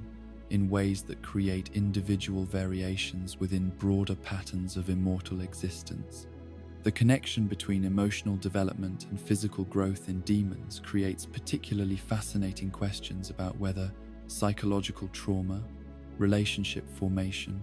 or significant life experiences might trigger physical changes that reflect internal development. Demons who undergo profound emotional transformations might experience corresponding alterations in their physical appearance that mirror their psychological evolution, creating visible markers of internal growth that transcend simple temporal progression. The medical and scientific approaches that could potentially study demon aging processes represent largely theoretical possibilities given the secrecy surrounding demon existence and the obvious practical difficulties involved in conducting controlled research on immortal supernatural beings. However, the evidence provided by Tamayo's anti-aging medicine demonstrates that scientific intervention can influence demon temporal states, suggesting that systematic study might yield insights into the mechanisms that govern supernatural aging and development. The comparative analysis between human and demon aging patterns reveals fundamental differences in how biological processes interact with consciousness and identity over extended timeframes. As humans who age normally experience gradual alignment between physical development and psychological maturation, while demons must navigate eternal disconnection between appearance and accumulated experience that creates unique forms of existential complexity. In the intricate web of supernatural connection that binds the Demon King to his countless creations across the breadth of Japan and beyond, there exists a network of consciousness and control so vast and complex that it challenges our understanding of what omniscience might mean when applied to beings whose power transcends normal limitations of perception and awareness. Yet within this seemingly all-encompassing system of demonic oversight lies one of the most profound mysteries of supernatural warfare, a question that touches upon the very mechanisms by which absolute power maintains itself while simultaneously revealing the blind spots that even the most sophisticated forms of supernatural surveillance cannot completely eliminate. The connection that links Muzan Kibutsuji to every demon he has created represents achievement in magical networking that exceeds anything human technology or organization could hope to replicate. creating instantaneous communication channels that span vast distances while enabling coordinated action between entities that might otherwise operate as independent agents pursuing conflicting objectives. Through this supernatural internet of consciousness, Muzan can observe, through demonic senses, issue commands that cannot be disobeyed, and maintain awareness of threats to his authority that might emerge from within his own distributed hierarchy of supernatural servants. This network of control manifests most obviously through the curse mechanisms that prevent demons from speaking his name or revealing information about his location, activities, or strategic objectives to enemies who might use such intelligence to coordinate effective resistance against his reign of terror. The curse that destroyed Susumaru when she inadvertently violated these restrictions demonstrated the lethal efficiency with which Muzan's control systems eliminate potential security breaches, executing demons who compromise operational security with ruthless precision that leaves no opportunity for enemy intelligence gathering through captured or converted demonic assets. Yet despite this apparently comprehensive surveillance and control infrastructure, fundamental questions remain about the limitations and blind spots that might exist within Muzan's omniscient network, particularly regarding his ability to detect capabilities or characteristics among his demons that they themselves might not be aware of possessing. The case of sun resistance presents the most crucial example of this potential gap in supernatural awareness, as the ability to survive sunlight exposure represents the holy grail of demonic evolution that Muzan has pursued for over a millennium without success. Nezuko's immunity to sunlight, which manifested only after she had already severed her connection to Muzan's control network through mechanisms that remain incompletely understood, raises the fundamental question of whether the Demon King would automatically know if any of his creations possess this invaluable capability. The delayed discovery of her sun resistance, which occurred only through accidental exposure rather than systematic testing or supernatural revelation, suggests that such abilities might remain hidden, even from Muzan's extensive monitoring systems, until circumstances force their revelation through direct environmental challenge. The implications of this potential blind spot in demonic surveillance extend far beyond simple curiosity about supernatural capabilities into realms of strategic opportunity and missed potential that could have fundamentally altered the balance of power between human and demon throughout centuries of conflict. If demons could possess sun immunity without Muzan's knowledge, then his entire approach to achieving this evolutionary breakthrough might have been fundamentally flawed from its inception, focusing on external acquisition of the blue spider lily rather than internal evaluation of existing assets who might already possess the characteristics he desperately sought. The blue spider lily connection that enabled both Nezuko and theoretically Tanjiro to develop sun immunity through childhood consumption of soup containing this legendary flower creates framework for understanding how such resistance might develop naturally in humans who are later transformed into demons. The Kamado family's regular consumption of blue spider lily soup, prepared innocently by their mother as nutritious meal enhancement, created biological conditions that would later enable supernatural capabilities that Muzan's direct experimentation had never achieved, despite centuries of systematic research and development. This tragic irony reveals how Muzan's violent and impatient nature prevented him from recognizing opportunities that might have been available through observation and cooperation rather than immediate predation and destruction.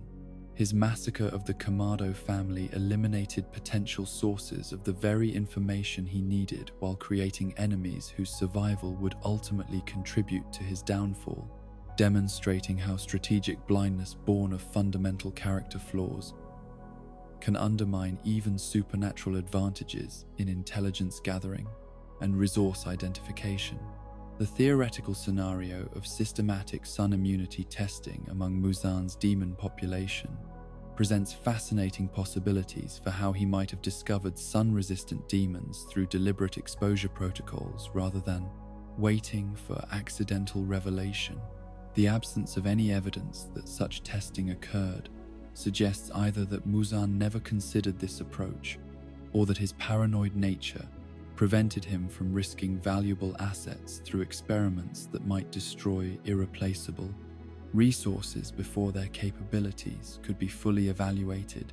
and utilized. The psychological factors that might prevent Muzan from detecting sun immunity among his demons extend beyond simple surveillance limitations into realms of cognitive bias and emotional blindness that could affect even supernatural beings, whose power approaches godlike levels. His obsession with controlling rather than understanding his creations might have created mental barriers that prevented him from recognizing capabilities that existed outside his direct influence or conscious design,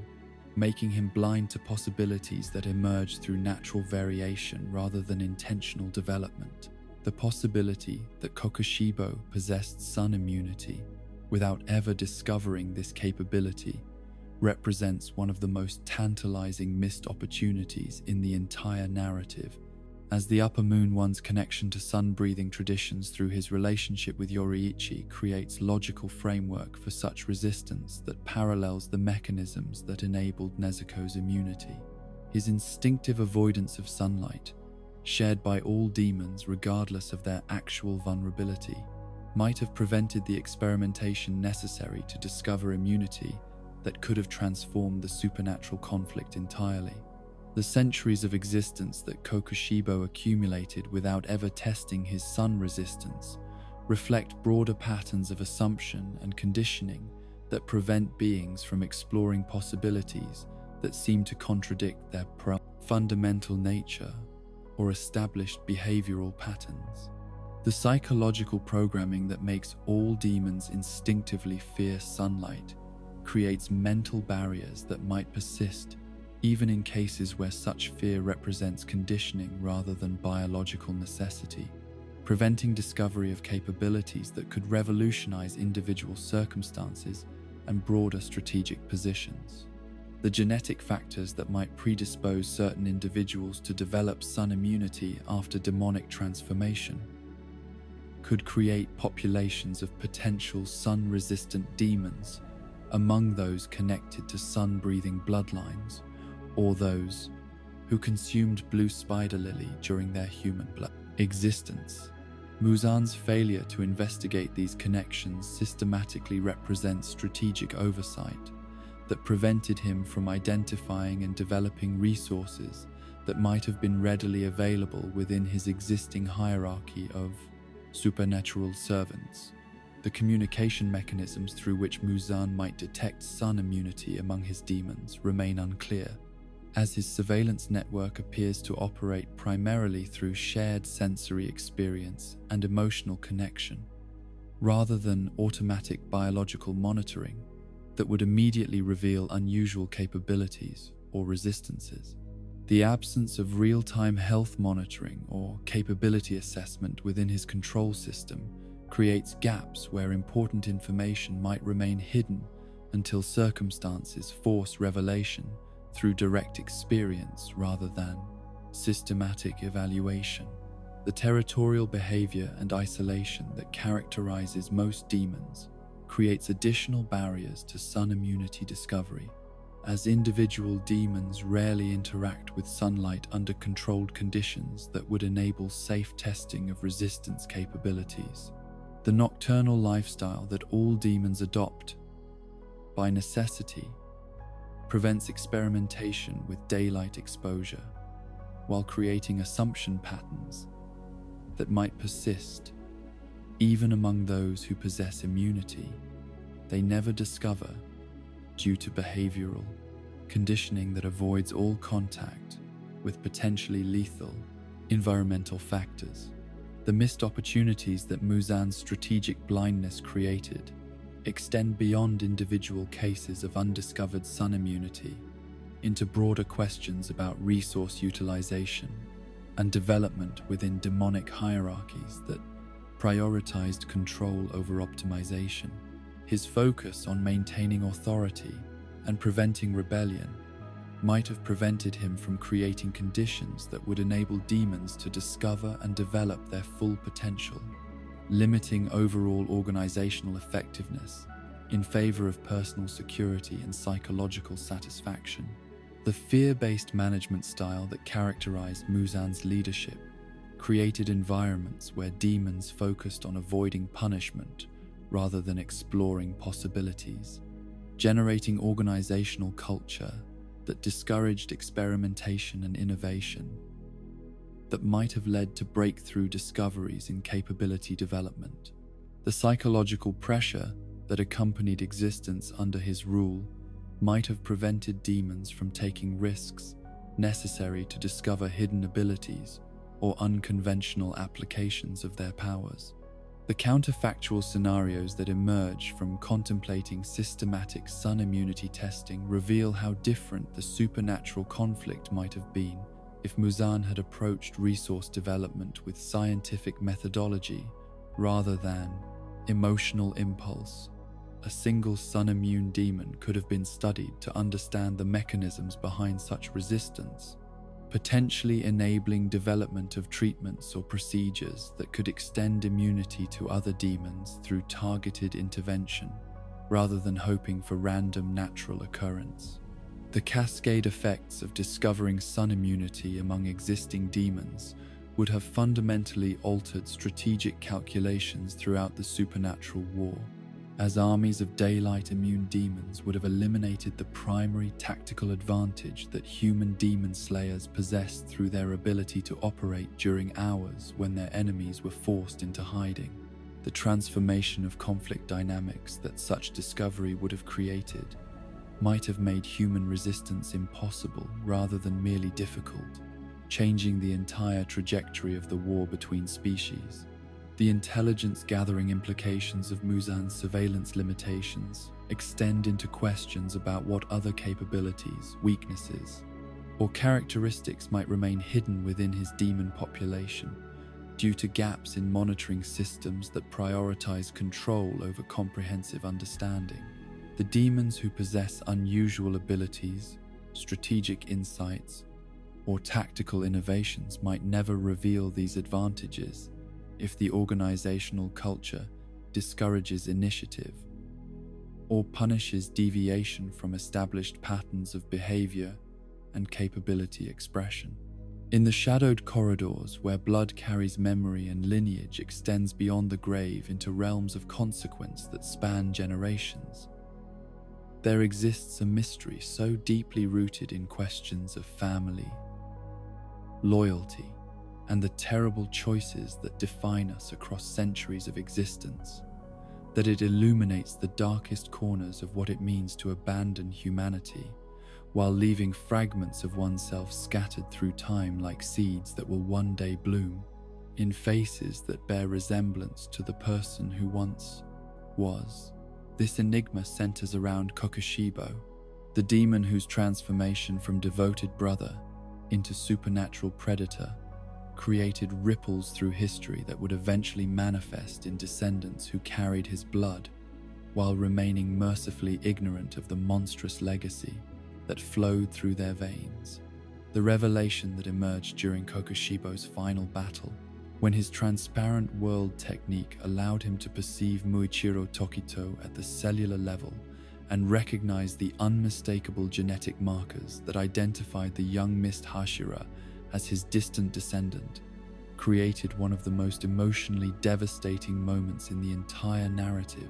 while raising questions that pierce to the heart of how demonic transformation affects not only the individual who undergoes such change, but the families they leave behind in their wake of supernatural evolution and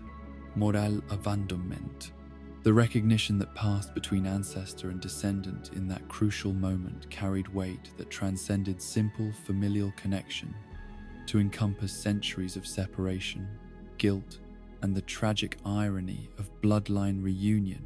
under circumstances where one participant had become the very evil that the other had dedicated his life to eliminating. Kokushibo's ability to identify Muichiro as his offspring through supernatural perception created bridge across time that connected his human past with demonic present through genetic evidence that could not be denied or dismissed as coincidence.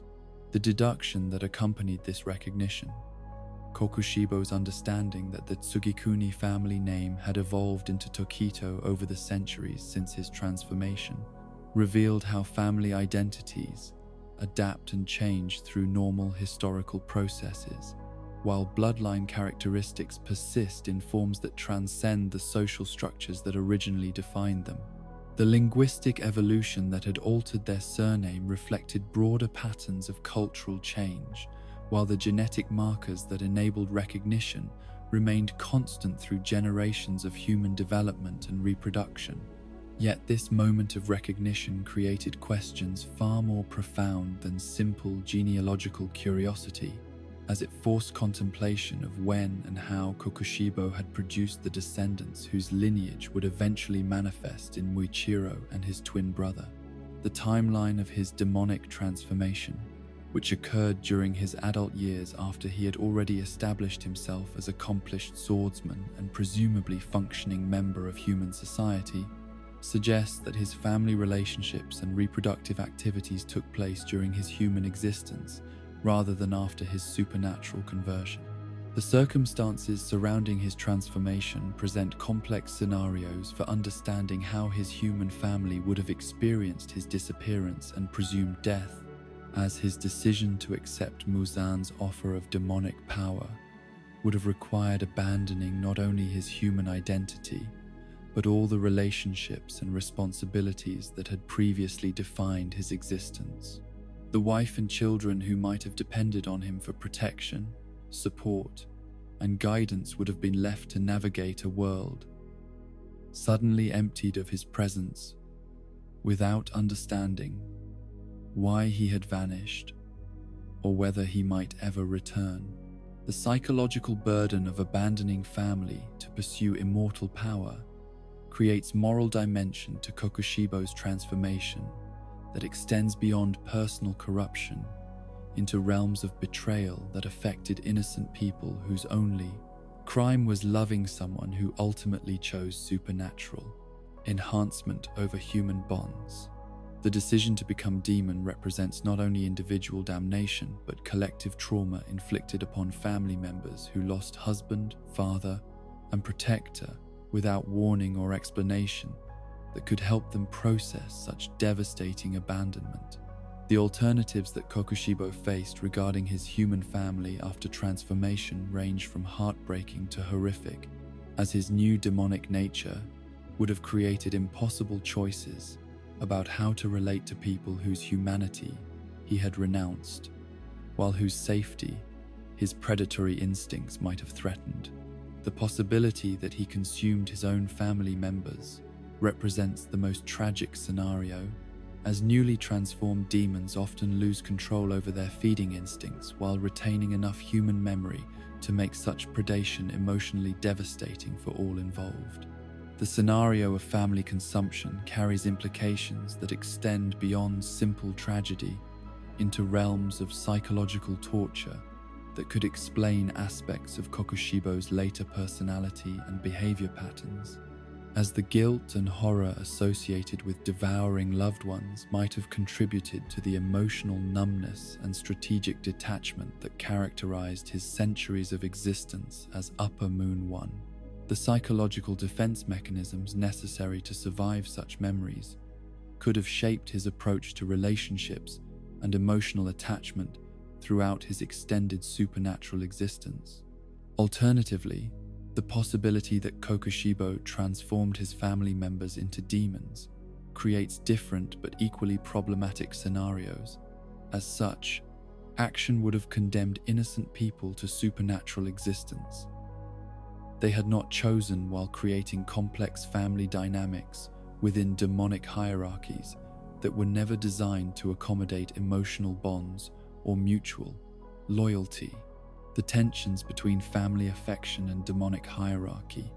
could have created unsustainable situations that ultimately required resolution through violence or separation. The most psychologically sustainable option, that Kokushibo abandoned his family without harming them, while allowing them to believe he had died through natural or accidental causes, presents its own forms of tragedy, as it requires contemplating how human family members would have struggled with sudden loss of primary breadwinner and protector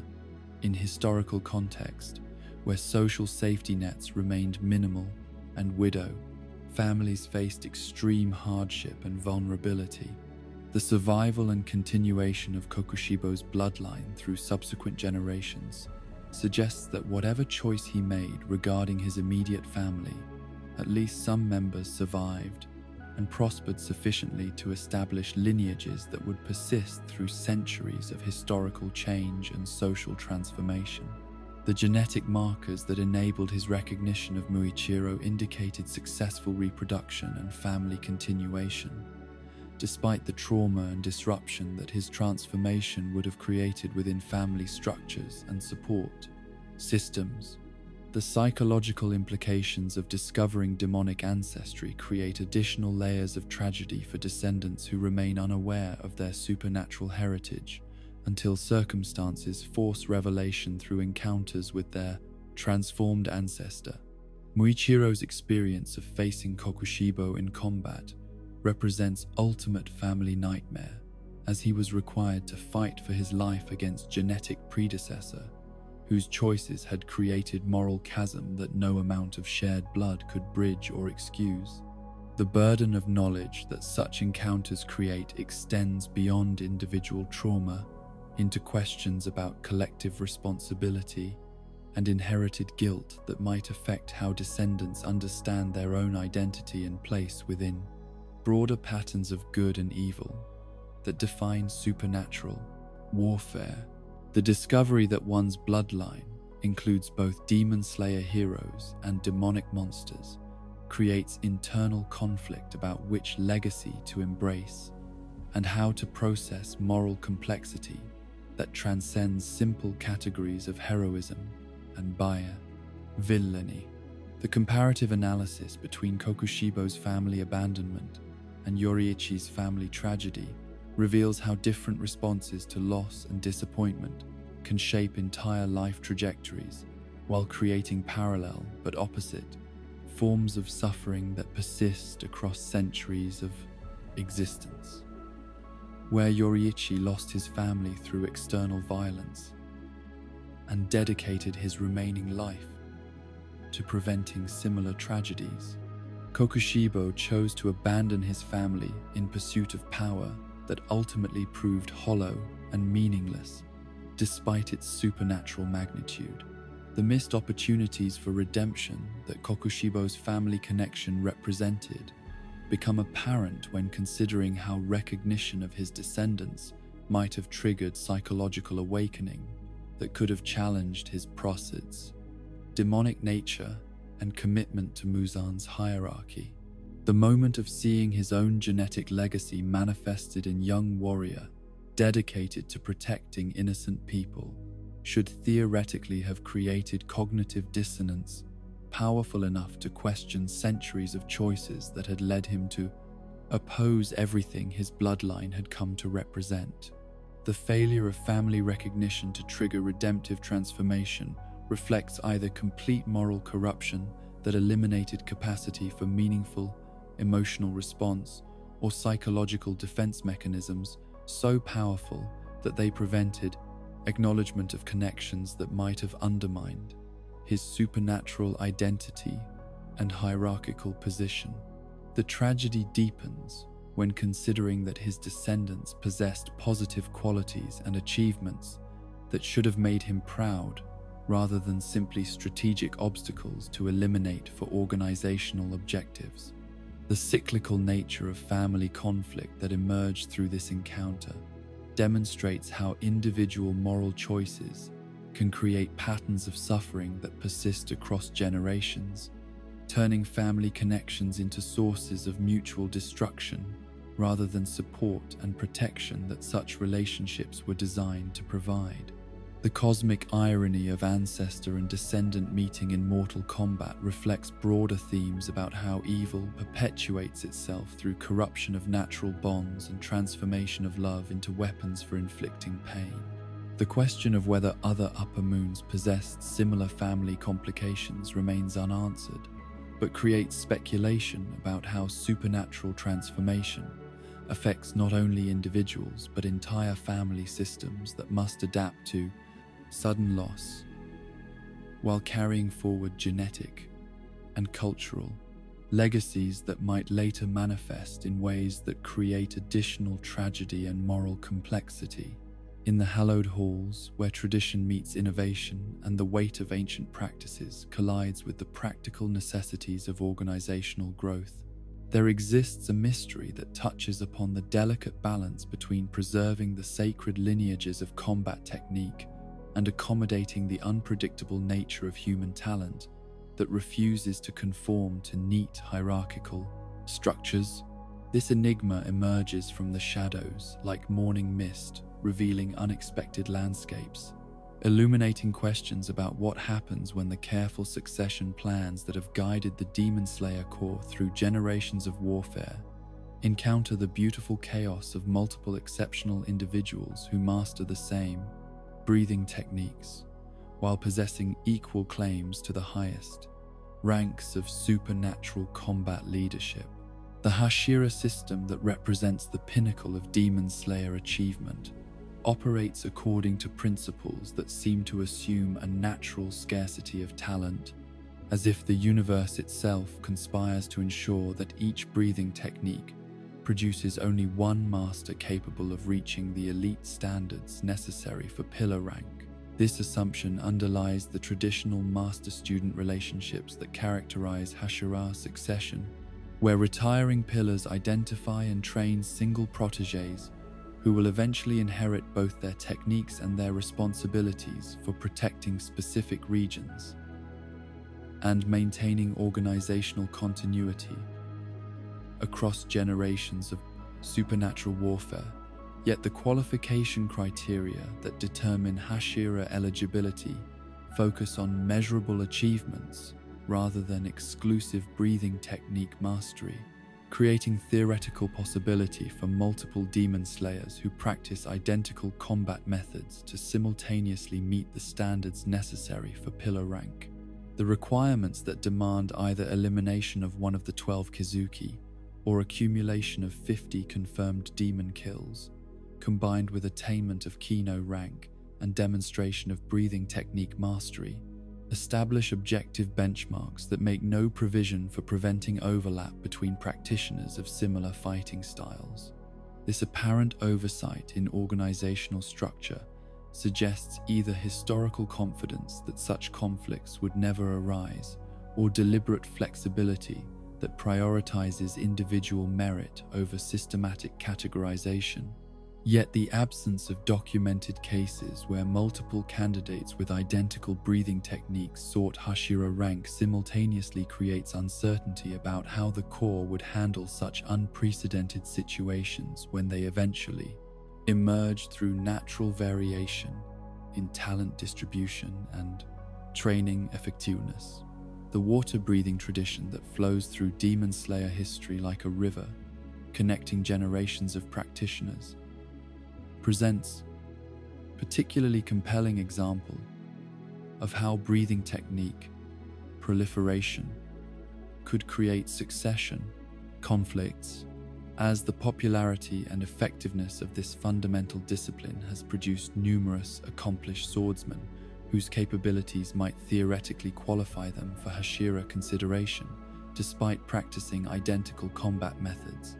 Sakonji Urokodaki's role as former water Hashira who trained Tanjiro while Giyu Tomioka held active pillar rank demonstrates how master-student relationships can overlap temporally in ways that create multiple qualified practitioners within single breathing technique lineages. The political dynamics that would emerge from competing claims to Hashira rank based on identical breathing techniques could fundamentally alter the cooperative relationships that enable effective demon slayer operations, as individual ambition and organizational recognition become sources of conflict rather than motivation for collective improvement. The potential for rivalry between equally qualified candidates might create internal divisions that compromise operational effectiveness, while diverting attention from primary mission of protecting civilians from supernatural threats. The democratic elements embedded within Hashira selection processes, particularly the requirement for majority approval from current pillars and formal recognition from organizational leadership, provide mechanisms for resolving conflicts between competing candidates while maintaining institutional authority over rank advancement decisions. These collective decision-making procedures suggest that the core has anticipated situations where objective qualifications might be insufficient for determining advancement, while multiple candidates possess legitimate claims to promotion based on documented achievements and demonstrated capabilities. Yet the subjective factors that would inevitably influence such collective decisions introduce variables that extend beyond simple merit assessment into realms of personality, compatibility, strategic considerations, and political relationships that might favor certain candidates over others despite equivalent achievements and capabilities. The human elements that shape organizational decisions could create situations where advancement depends as much on social dynamics and leadership preferences as objective qualification criteria and documented performance records. The specialization patterns that emerge within breathing technique traditions create additional complexity for understanding how multiple masters might coexist within organizational structures that seem designed for singular representation of each combat discipline. The stone breathing, flame breathing, and other specialized techniques that characterize individual Hashira suggest evolution toward unique fighting styles that distinguish practitioners, even when they share foundational breathing methods and basic technical approaches to supernatural combat. The mentor-student relationships that traditionally govern breathing technique transmission often involve modification and personalization processes that create distinctive variations within broader methodological frameworks, enabling individual practitioners to develop signature approaches that reflect their personality, physical capabilities, and tactical preferences while maintaining connection to established lineages and proven effectiveness patterns. These evolutionary processes suggest natural tendency toward diversification that might prevent direct conflicts between practitioners by creating sufficient distinction to justify separate recognition and advancement opportunities. The regional distribution systems that assign Hashira to specific geographic areas for protection and oversight responsibilities provide practical framework for accommodating multiple masters of similar breathing techniques by creating separate jurisdictions that require similar capabilities without creating direct competition for identical positions. The territorial divisions that characterize Demon Slayer operations suggest organizational structure capable of expanding to accommodate additional qualified personnel when circumstances produce more talent than traditional assumptions anticipated. The historical precedents for breathing technique, evolution, and branching create models for how successful practitioners might differentiate themselves through innovation while maintaining connections to traditional foundations that provided their initial training and development. The sun-breathing derivatives that produced flame breathing, water breathing, thunder breathing, and other major disciplines demonstrate how individual creativity and adaptation can transform inherited techniques into distinctive methodologies that justify separate recognition while honoring ancestral wisdom. The strategic considerations that guide Hashira deployment and regional assignment reflect organizational understanding that different areas face varying types of supernatural threats that might benefit from different combat approaches and tactical specializations, creating natural demand for diverse expertise that could accommodate multiple masters of similar basic techniques who have developed complementary rather than competing specializations through experience and individual development. The personality factors that influence effective leadership within Demon Slayer operations extend beyond simple combat competence into realms of communication, inspiration, and strategic thinking that might create natural selection pressures, favoring candidates whose individual characteristics complement organizational needs rather than simply duplicating existing capabilities. The social dimensions of Hashira responsibility suggest that advancement depends on comprehensive evaluation that encompasses emotional intelligence, teaching ability, and collaborative capacity alongside technical proficiency.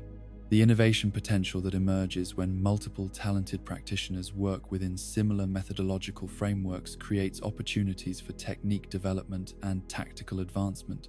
that might exceed what individual masters could achieve through isolated development. The creative tension between practitioners who share foundational knowledge while pursuing individual excellence could generate collaborative improvements that benefit entire breathing technique traditions while creating sufficient distinction to justify separate recognition and advancement. The succession planning implications of accommodating multiple qualified candidates within single breathing technique lineages extend beyond immediate advancement decisions into questions about organizational continuity and knowledge preservation across generations of Demon Slayer operations.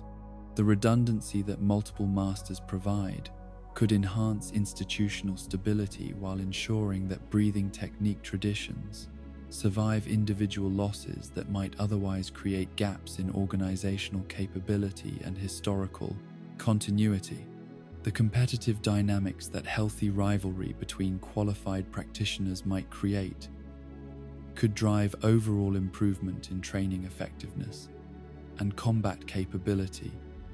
while maintaining cooperative relationships necessary for organizational function. The motivation that comes from knowing that advancement requires excellence relative to peer competitors could elevate performance standards while creating mentorship opportunities where senior practitioners guide junior colleagues toward achievement levels that benefit collective mission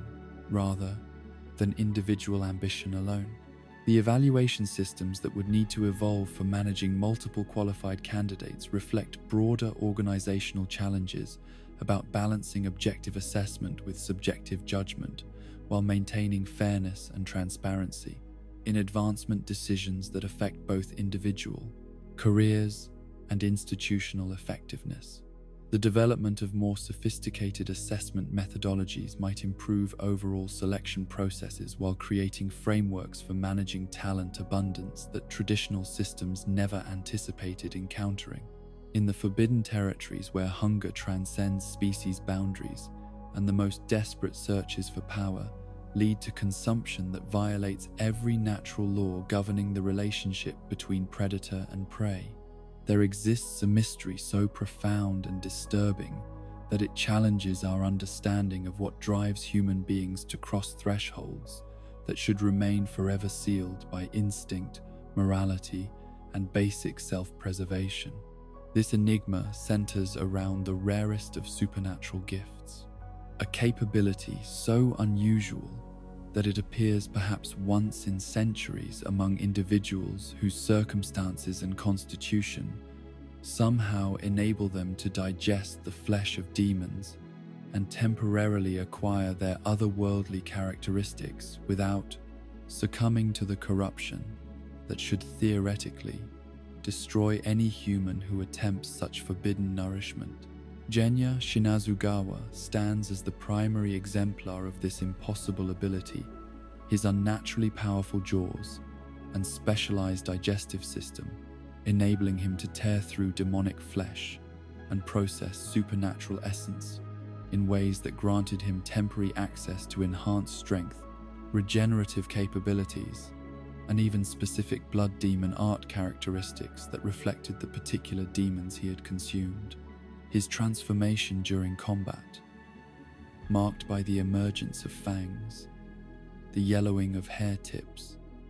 and dramatic increases in physical capability, demonstrated how human physiology might adapt to incorporate demonic traits without losing essential humanity that distinguished him from the creatures whose power he borrowed. The mechanics of this supernatural consumption remain shrouded in mystery deeper than the darkest night, as the biological processes that enable human digestive systems to break down and assimilate demonic tissue operate according to principles that seem to violate fundamental laws governing species interaction and biochemical compatibility. The transformation that occurred within Genya's body during demon consumption suggested metabolic adaptations that exceeded normal human capability, while maintaining enough essential humanity to prevent complete corruption or loss of individual identity and moral agency. The temporary nature of these transformations provided crucial distinction between demon consumption and actual demonic transformation, as Genya retained his human consciousness and moral framework throughout periods of enhanced capability, while accessing supernatural strength that enabled him to contribute meaningfully to combat operations, despite his inability to master traditional breathing techniques. His borrowed power waxed and waned according to metabolic cycles that processed demonic essence over time, returning him to baseline human capability as supernatural nutrients were absorbed or expelled through natural biological processes. The psychological barriers that prevent most humans from even contemplating demon consumption create additional mystery about how Genya overcame natural revulsion and moral prohibition that should have made such actions impossible, regardless of potential benefits. The desperation that drove him toward this forbidden power source stemmed from his inability to master breathing techniques that formed foundation of conventional demon slayer combat effectiveness, creating a situation where alternative enhancement methods became necessary for survival and meaningful contribution to supernatural warfare operations. The discovery process that led Genya to recognize his unique capability represents perhaps the most bewildering aspect of this mystery,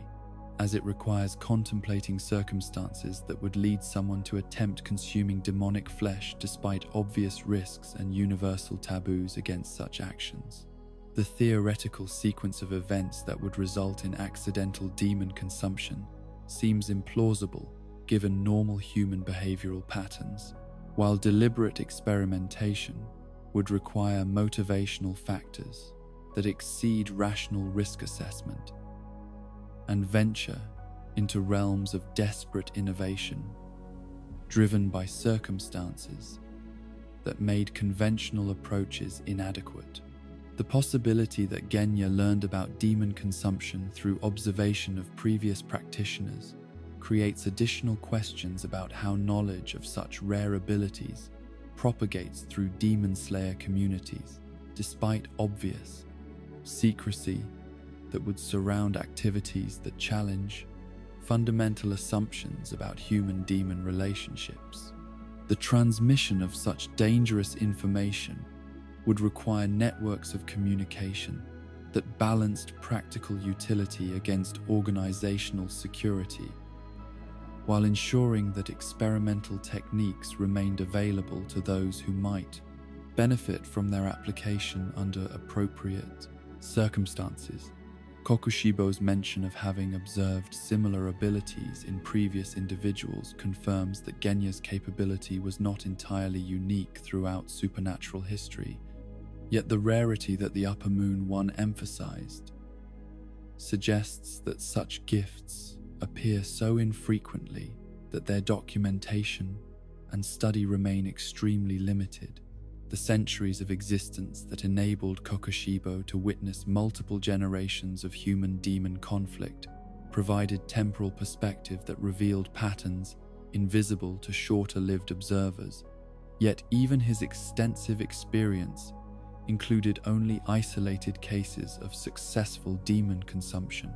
The previous practitioner whom Kokushibo had encountered remains completely anonymous within canonical sources, creating void in historical understanding that prevents analysis of how such abilities might develop, manifest, or be transmitted between individuals across generations of supernatural conflict. The absence of detailed information about this earlier case eliminates opportunities for comparative study that might reveal common characteristics, training methods, or circumstantial factors that enable demon consumption while leaving fundamental questions about causation and development unresolved. The biological predisposition that enables demon consumption might represent genetic variation that appears sporadically within human populations, according to inheritance patterns that remain invisible until circumstances create opportunities for manifestation and recognition. The specialized digestive organs and enhanced jaw strength that characterize Genya's capability suggest physiological adaptations that could theoretically be inherited traits rather than acquired characteristics, creating possibilities for bloodline-based abilities that persist through generations while remaining dormant until crisis situations trigger their activation and development. The relationship between demon consumption ability and traditional demon slayer techniques presents interesting contrasts in approach to supernatural enhancement, as breathing methods require disciplined training and spiritual development, while demon consumption appears to depend primarily on biological capability and psychological willingness to engage in activities that most humans would find revolting and morally unacceptable. The immediacy of power acquisition through consumption versus gradual development through breathing techniques suggests different pathways to effectiveness that might serve complementary rather than competing functions within Demon Slayer operations. The strategic implications of demon consumption extend beyond individual enhancement into realms of intelligence gathering and tactical adaptation, as practitioners who absorb demonic characteristics gain first-hand experience with supernatural abilities that could inform countermeasure development and strategic planning. Genya's acquisition of Kokushibo's visual capabilities during their final battle provided tactical advantages that pure combat skill could never achieve, demonstrating how consumption ability might serve reconnaissance functions that supplement traditional fighting methods. The ethical considerations surrounding demon consumption create moral complexity that challenges fundamental assumptions about the boundaries between acceptable and unacceptable enhancement methods. As the practice involves destroying demonic enemies through consumption rather than simple elimination, while raising questions about whether such intimate interaction with supernatural evil might gradually corrupt practitioners, despite their retention of human consciousness and moral agency throughout transformation periods. The social isolation that demon consumption ability might create within Demon Slayer communities reflects broader patterns of ostracism that affect individuals whose capabilities or methods deviate significantly from established norms and expectations. Genya's defensive attitude about his unconventional abilities suggested awareness that his methods might be viewed unfavorably by colleagues who achieved enhancement through more traditional and socially acceptable breathing techniques that required discipline rather than biological peculiarity. The training implications of demon consumption ability raise questions about whether such gifts can be developed through practice and conditioning, or remain dependent on innate biological characteristics that resist modification through conventional instruction methods. The absence of systematic training programs for demon consumption suggests either that such abilities cannot be taught to those who lack natural predisposition, or that organizational reluctance to encourage such practices prevents development of educational frameworks that might expand availability of these unconventional enhancement options. The metabolic demands that demon consumption places on practitioners create additional considerations about sustainability and long-term health effects that might limit practical application of such abilities despite their obvious tactical advantages. The energy requirements for processing demonic tissue and maintaining temporary supernatural characteristics could create nutritional needs that exceed normal human capacity, while potentially generating toxic byproducts that accumulate over time and threaten practitioner health and longevity. The psychological adaptation required for regular demon consumption involves overcoming natural revulsion while maintaining emotional equilibrium despite engaging in activities that contradict fundamental human behavioral patterns. Cultural taboos. The mental conditioning necessary for effective utilization of such abilities might require personality characteristics or psychological resilience that exists only rarely within general population, creating natural selection pressures that limit both capability manifestation and successful application. The research potential that demon consumption represents for understanding supernatural biology and transformation mechanisms could provide valuable scientific insights that benefit broader demon slayer operations, while advancing theoretical knowledge about the boundaries between human and demonic nature. The controlled study of consumption effects and metabolic processes might reveal information about demon physiology that could inform development of enhanced weapons, improved protective equipment, or novel tactical approaches that exploit weaknesses invisible to conventional observation methods. The legacy implications of demon consumption ability within family lineages create questions about genetic inheritance patterns and the possibility that such gifts might cluster within specific bloodlines while remaining dormant until environmental pressures create conditions favorable for manifestation and recognition. The genealogical research that might identify consumption ability heredity patterns could enable predictive identification of potential practitioners while raising ethical questions about genetic screening and selective recruitment based on biological predisposition rather than individual choice and demonstrated capability. In the forgotten chambers of history where legends fade into whispered rumors and the echoes of ancient battles grow dim with the passage of centuries, there exists a vast tapestry of mystery, woven from the threads of lost stories, vanished warriors, and demons whose names have been erased from memory by time's relentless march toward obscurity. These shadows of the past stretch backward through generations of supernatural conflict, creating voids in our understanding that tease the imagination with possibilities of power, tragedy, and triumph that occurred beyond the boundaries of documented history, leaving only fragments and hints of epic struggles that shaped the world in ways we can barely comprehend. The upper moons who ruled the demonic hierarchy before the current generation represent perhaps the most tantalizing mystery in this realm of forgotten warfare, as Muzan's own admission that the elite demon positions remained stable for over 100 years implies previous eras when change occurred with sufficient frequency to create recognizable patterns of succession and replacement. The demons who once bore the numbers and ranks that would later be inherited by Kokushibo, Doma, Akaza, and their companions remain completely anonymous, their identities lost to historical record, while their defeat or demotion created opportunities for advancement within supernatural hierarchies that operated according to rules of strength and cunning that transcended normal concepts of loyalty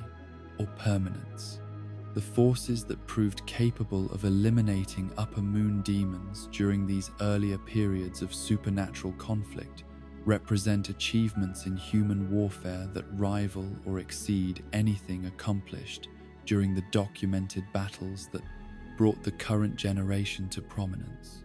The demon slayers who managed to destroy creatures whose power approached that of natural disasters must have possessed capabilities, techniques,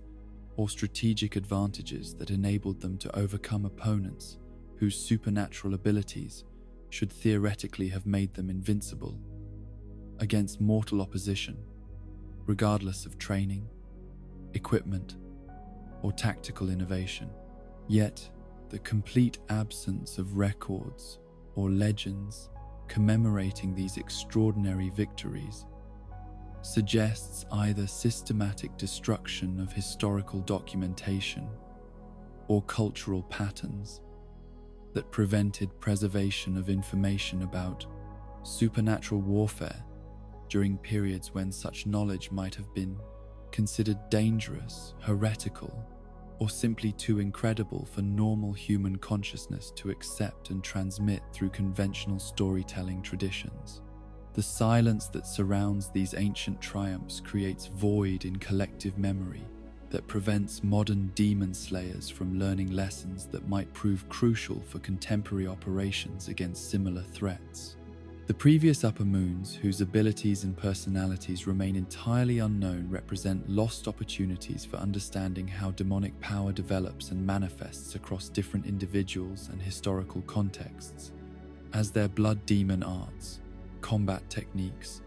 and psychological profiles might have revealed patterns or weaknesses that could inform current strategic approaches to supernatural warfare. The diversity of capabilities that characterize the known upper moons suggests that their predecessors likely possessed equally varied and potentially more exotic abilities that reflected different approaches to supernatural enhancement and power expression. The blood battles that determined rank within upper moon hierarchies provide framework for understanding how some position changes occurred through internal conflict rather than external elimination, as demons whose ambition exceeded their current status could challenge superiors through formal combat that resulted in advancement, demotion, or destruction, depending on relative capabilities and strategic preparation. Kokushibo's mention of consuming demons who challenged him unsuccessfully reveals how hierarchical stability could coexist with limited internal mobility that provided opportunities for exceptional individuals to rise through ranks, while eliminating threats to established order. The exception that Kokushibo made for Akaza, sparing him despite obvious challenge to Upper Moon One's authority, demonstrates how personal preferences and strategic considerations could override strict hierarchical enforcement when circumstances warranted more complex approaches to power management. The relationship between these two upper moons suggests political dynamics within demonic hierarchies that balanced individual capability against organizational stability while accommodating personalities and motivations that might otherwise have created destructive conflicts. The lower moons, whose frequent replacement Muzan dismissed as inevitable weakness, represent even more extensive historical mystery, as their rapid turnover implies constant warfare that either eliminated demons through combat losses or led to demotion and destruction through failure to meet performance standards that upper moons consistently exceeded. The demographic patterns that characterize lower moon mortality create questions about recruitment sources, training effectiveness, and strategic deployment that might explain why certain ranks proved more sustainable than others within supernatural hierarchies. The demon slayers who managed to eliminate lower moons with sufficient frequency to create recognizable turnover patterns must have represented broader population of competent warriors whose achievements, while individually less spectacular than upper moon elimination, collectively created tactical pressure that prevented demonic consolidation of power at intermediate levels.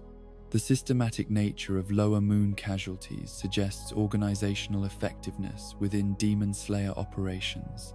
that enabled consistent results against moderately powerful supernatural opponents, despite obvious resource limitations and recruitment challenges. The breathing techniques that previous generations of Demon Slayers employed remain largely undocumented, despite obvious importance for understanding how combat methods evolved over time in response to changing demonic capabilities. Tactical innovations, the lost forms and forgotten disciplines that might have been developed through centuries of supernatural warfare, could represent solutions to contemporary challenges while providing historical perspective on how human adaptability responds to existential threats that exceed normal defensive capabilities. The Hashira generations that preceded the current pillars operated within different strategic contexts that reflected varying levels of demonic activity, technological development, and social organization that influenced both individual capabilities and collective effectiveness in ways that shaped broader patterns of supernatural conflict. The leadership styles, training methods, and tactical approaches that characterized these earlier Demon Slayer elites might have differed significantly from contemporary practices, while achieving results that enabled organizational survival through periods of extreme adversity. The regional variations in Demon Slayer operations that developed across different areas of Japan created distinct traditions and specializations that reflected local threats, available resources, and cultural influences that shaped how supernatural warfare adapted to geographic and social conditions. The techniques and strategies that proved effective in mountain regions might have differed substantially from approaches that succeeded in urban areas or coastal territories, while maintaining sufficient coordination to enable collective response to threats that exceeded local capacity. The technological evolution that occurred during extended periods of supernatural conflict created opportunities for innovation in weapons, equipment, and tactical support systems that enhanced human effectiveness against demonic opponents, while revealing how creative adaptation could overcome natural disadvantages through systematic development of specialized tools and techniques. The improvements in sword metallurgy, protective equipment, and communication systems that accumulated over generations of warfare might have created tactical advantages that enabled achievements impossible under earlier conditions. The intelligence networks that enabled Demon Slayer operations to function effectively across large geographic areas required sophisticated information gathering and analysis capabilities that could track demonic movements, identify emerging threats, and coordinate responses that maximized available resources while minimizing civilian casualties. The development of these intelligence systems over time probably involved trial and error processes that created institutional knowledge about supernatural warfare that could inform contemporary operations if historical records had been preserved. The training evolution that occurred as Demon Slayer organizations accumulated experience with supernatural combat led to refinement of educational methods and candidate selection processes that improved survival rates while enhancing combat effectiveness through systematic analysis of what preparation methods correlated with operational success. The pedagogical innovations that emerged from centuries of educating Demon Slayers represent lost opportunities for improving current training efficiency and effectiveness. The political relationships that demon slayer organizations maintained with conventional government and military institutions created frameworks for cooperation or conflict that influenced resource availability, operational security, and strategic coordination. During periods when supernatural threats required responses that exceeded normal law enforcement capabilities, the diplomatic skills and institutional arrangements that enabled these relationships probably involved compromises and accommodations that balanced secrecy requirements against practical necessities for large-scale operations. The cultural impact that centuries of supernatural warfare exerted on Japanese society created folklore, artistic traditions, and social practices that reflected collective awareness of demonic threats, while providing cover for demon slayer activities through normalized acceptance of supernatural possibilities. The cultural camouflage that these traditions provided probably enhanced operational security while creating recruitment opportunities among populations that possessed conceptual frameworks for understanding supernatural warfare. The economic systems that sustained demon slayer operations across generations of conflict required funding sources and resource allocation mechanisms that could support extensive training programs, equipment production, and operational expenses without creating financial trails that might expose organizational activities to hostile investigation. The economic sustainability that enabled long-term operations probably involved innovative approaches to resource generation and management that balanced security requirements against practical necessities for organizational maintenance. The succession planning that ensured organizational continuity through periods of high leadership mortality created institutional mechanisms for preserving knowledge, maintaining operational capability, and transferring authority in ways that prevented disruption of essential functions despite loss of key personnel through combat casualties or natural death. The redundancy and cross-training that such planning required probably created depth of capability that enhanced organizational resilience while ensuring mission continuity. In the deepest sanctuaries of principle and conviction, where personal codes become more sacred than life itself, and the weight of moral absolutes creates foundations that cannot be shaken by circumstance or necessity, there exist mysteries that probe the very essence of what it means to hold beliefs so fundamental that they transcend rational calculation and venture into realms where honor becomes both salvation and potential destruction. These enigmas emerge from the shadows like ancient oaths carved in stone, illuminating questions about the immutable nature of ethical commitments and the terrible beauty of souls who would rather perish than compromise the values that define their existence across spans of time, that test every assumption about flexibility, survival, and the price of maintaining integrity in worlds where moral purity often conflicts with practical necessity. The code that governs Akaza's existence represents one of the most fascinating examples of demonic behavior that paradoxically embodies nobility despite its supernatural context,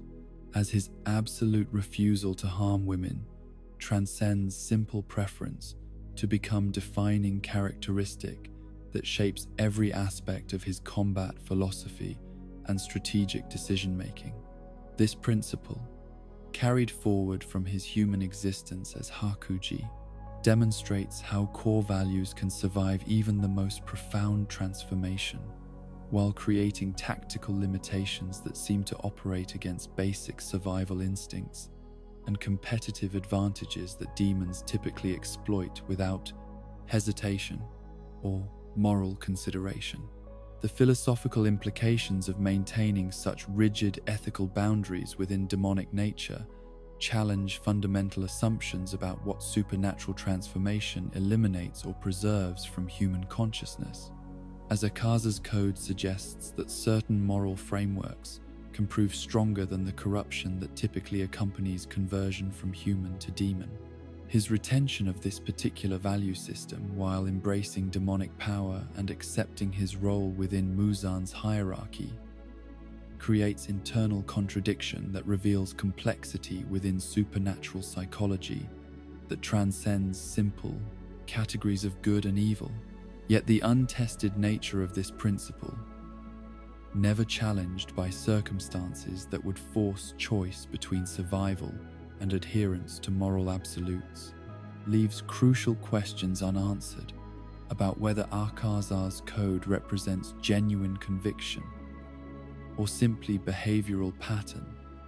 that has never encountered sufficient pressure to reveal its true strength or fundamental limitations. The canonical narrative never places him in situations where fighting women becomes necessary for his continued existence, creating void in understanding that prevents definitive assessment of his commitment to principles that remain theoretical rather than practically demonstrated. The theoretical scenario of Akaza confronting female Hashira, whose combat capabilities approach or exceed his own, creates fascinating thought experiment about how absolute principles interact with existential threats that cannot be resolved through avoidance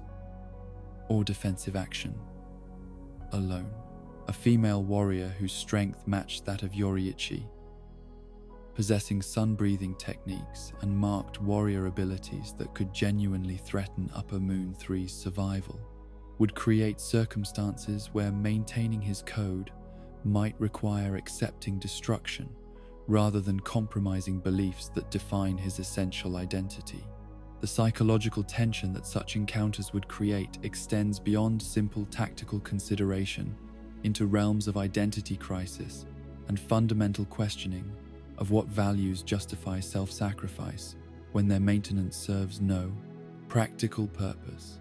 beyond personal satisfaction and moral consistency. The internal conflict between survival instinct and ethical commitment could prove more devastating than physical combat, creating psychological warfare that attacks core assumptions about priority systems and decision-making frameworks that normally provide clarity in crisis situations. The possibility that Akaza might choose death over violation of his principles represents ultimate test of moral conviction,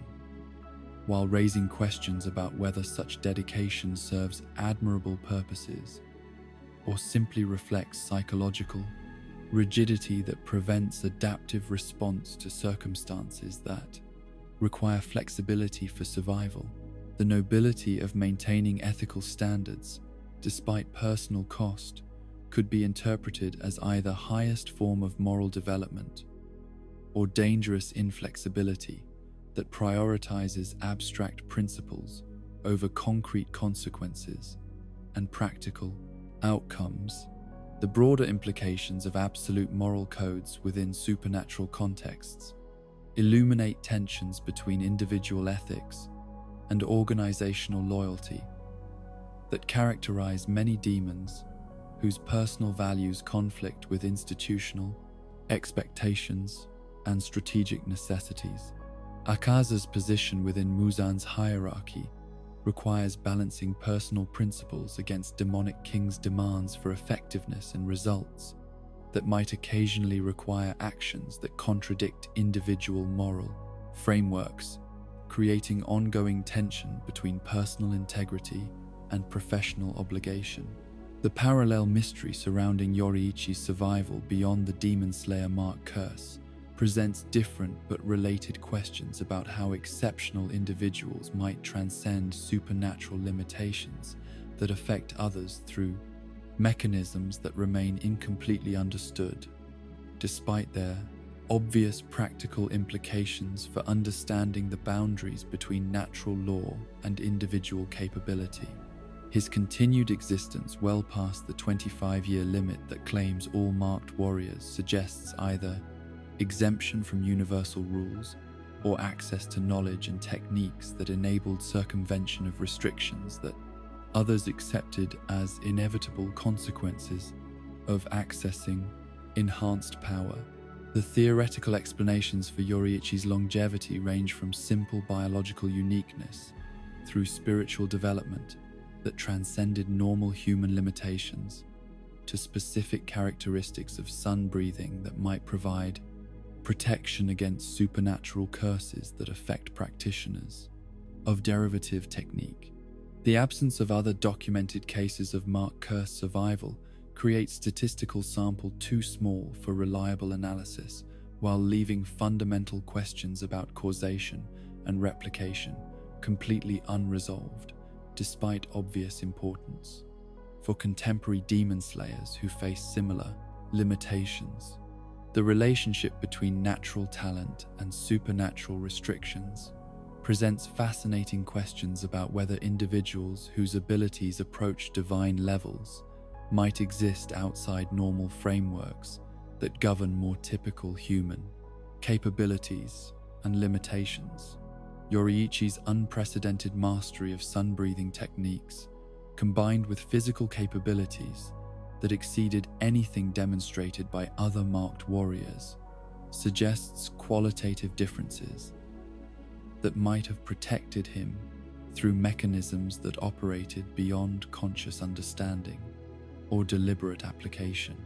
The possibility that sun-breathing users possess inherent immunity to Demon Slayer Mark Curse creates hope for contemporary practitioners, while raising questions about why this information was never documented or transmitted through traditional teaching methods that normally preserve crucial knowledge about technique, applications, and associated risks. The absence of systematic study regarding sun-breathing's relationship to Mark Curse mortality represents missed opportunity for understanding that might have saved lives while advancing strategic capabilities of Demon Slayer operations. The birthmark that Yoriichi displayed from infancy provides evidence that his exceptional nature manifested from earlier stages of development rather than emerging through training or acquired technique, suggesting genetic or spiritual predisposition that enabled capabilities impossible for individuals who lacked similar foundational characteristics. The inherited nature of his abilities implies that Mark Curse immunity might also represent inborn trait rather than learned skill, creating implications for bloodline inheritance and family legacy within Demon Slayer traditions. The training methods that Yoriichi employed during his brief interactions with other Demon Slayers never included specific instruction about Mark Curse avoidance or longevity enhancement, suggesting either that his immunity operated unconsciously or that the knowledge required for such protection remained beyond his ability to articulate and transmit through conventional educational approaches. The gap between his personal capabilities and his teaching effectiveness creates additional mystery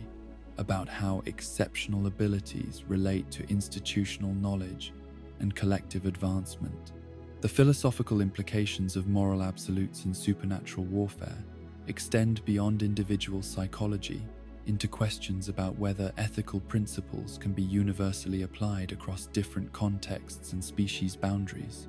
or whether survival necessities require adaptive approaches that balance ideal behavior against practical requirements for continued existence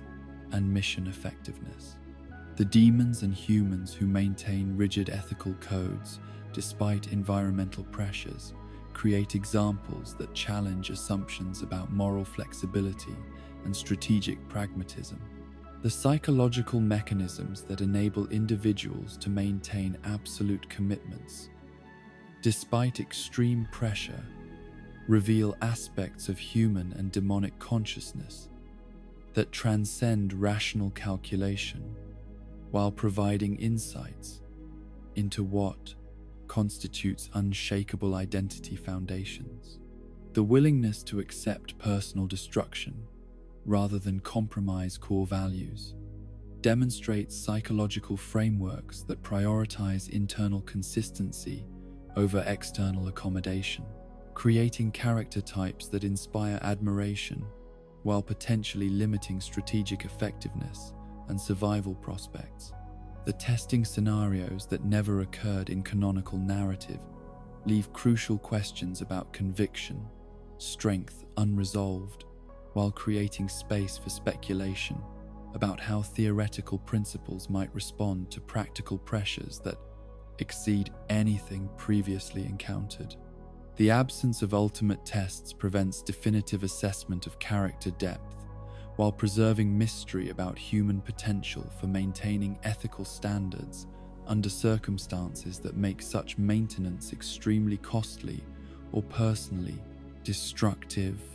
And so we reach the end of our journey through Shadows and Questions.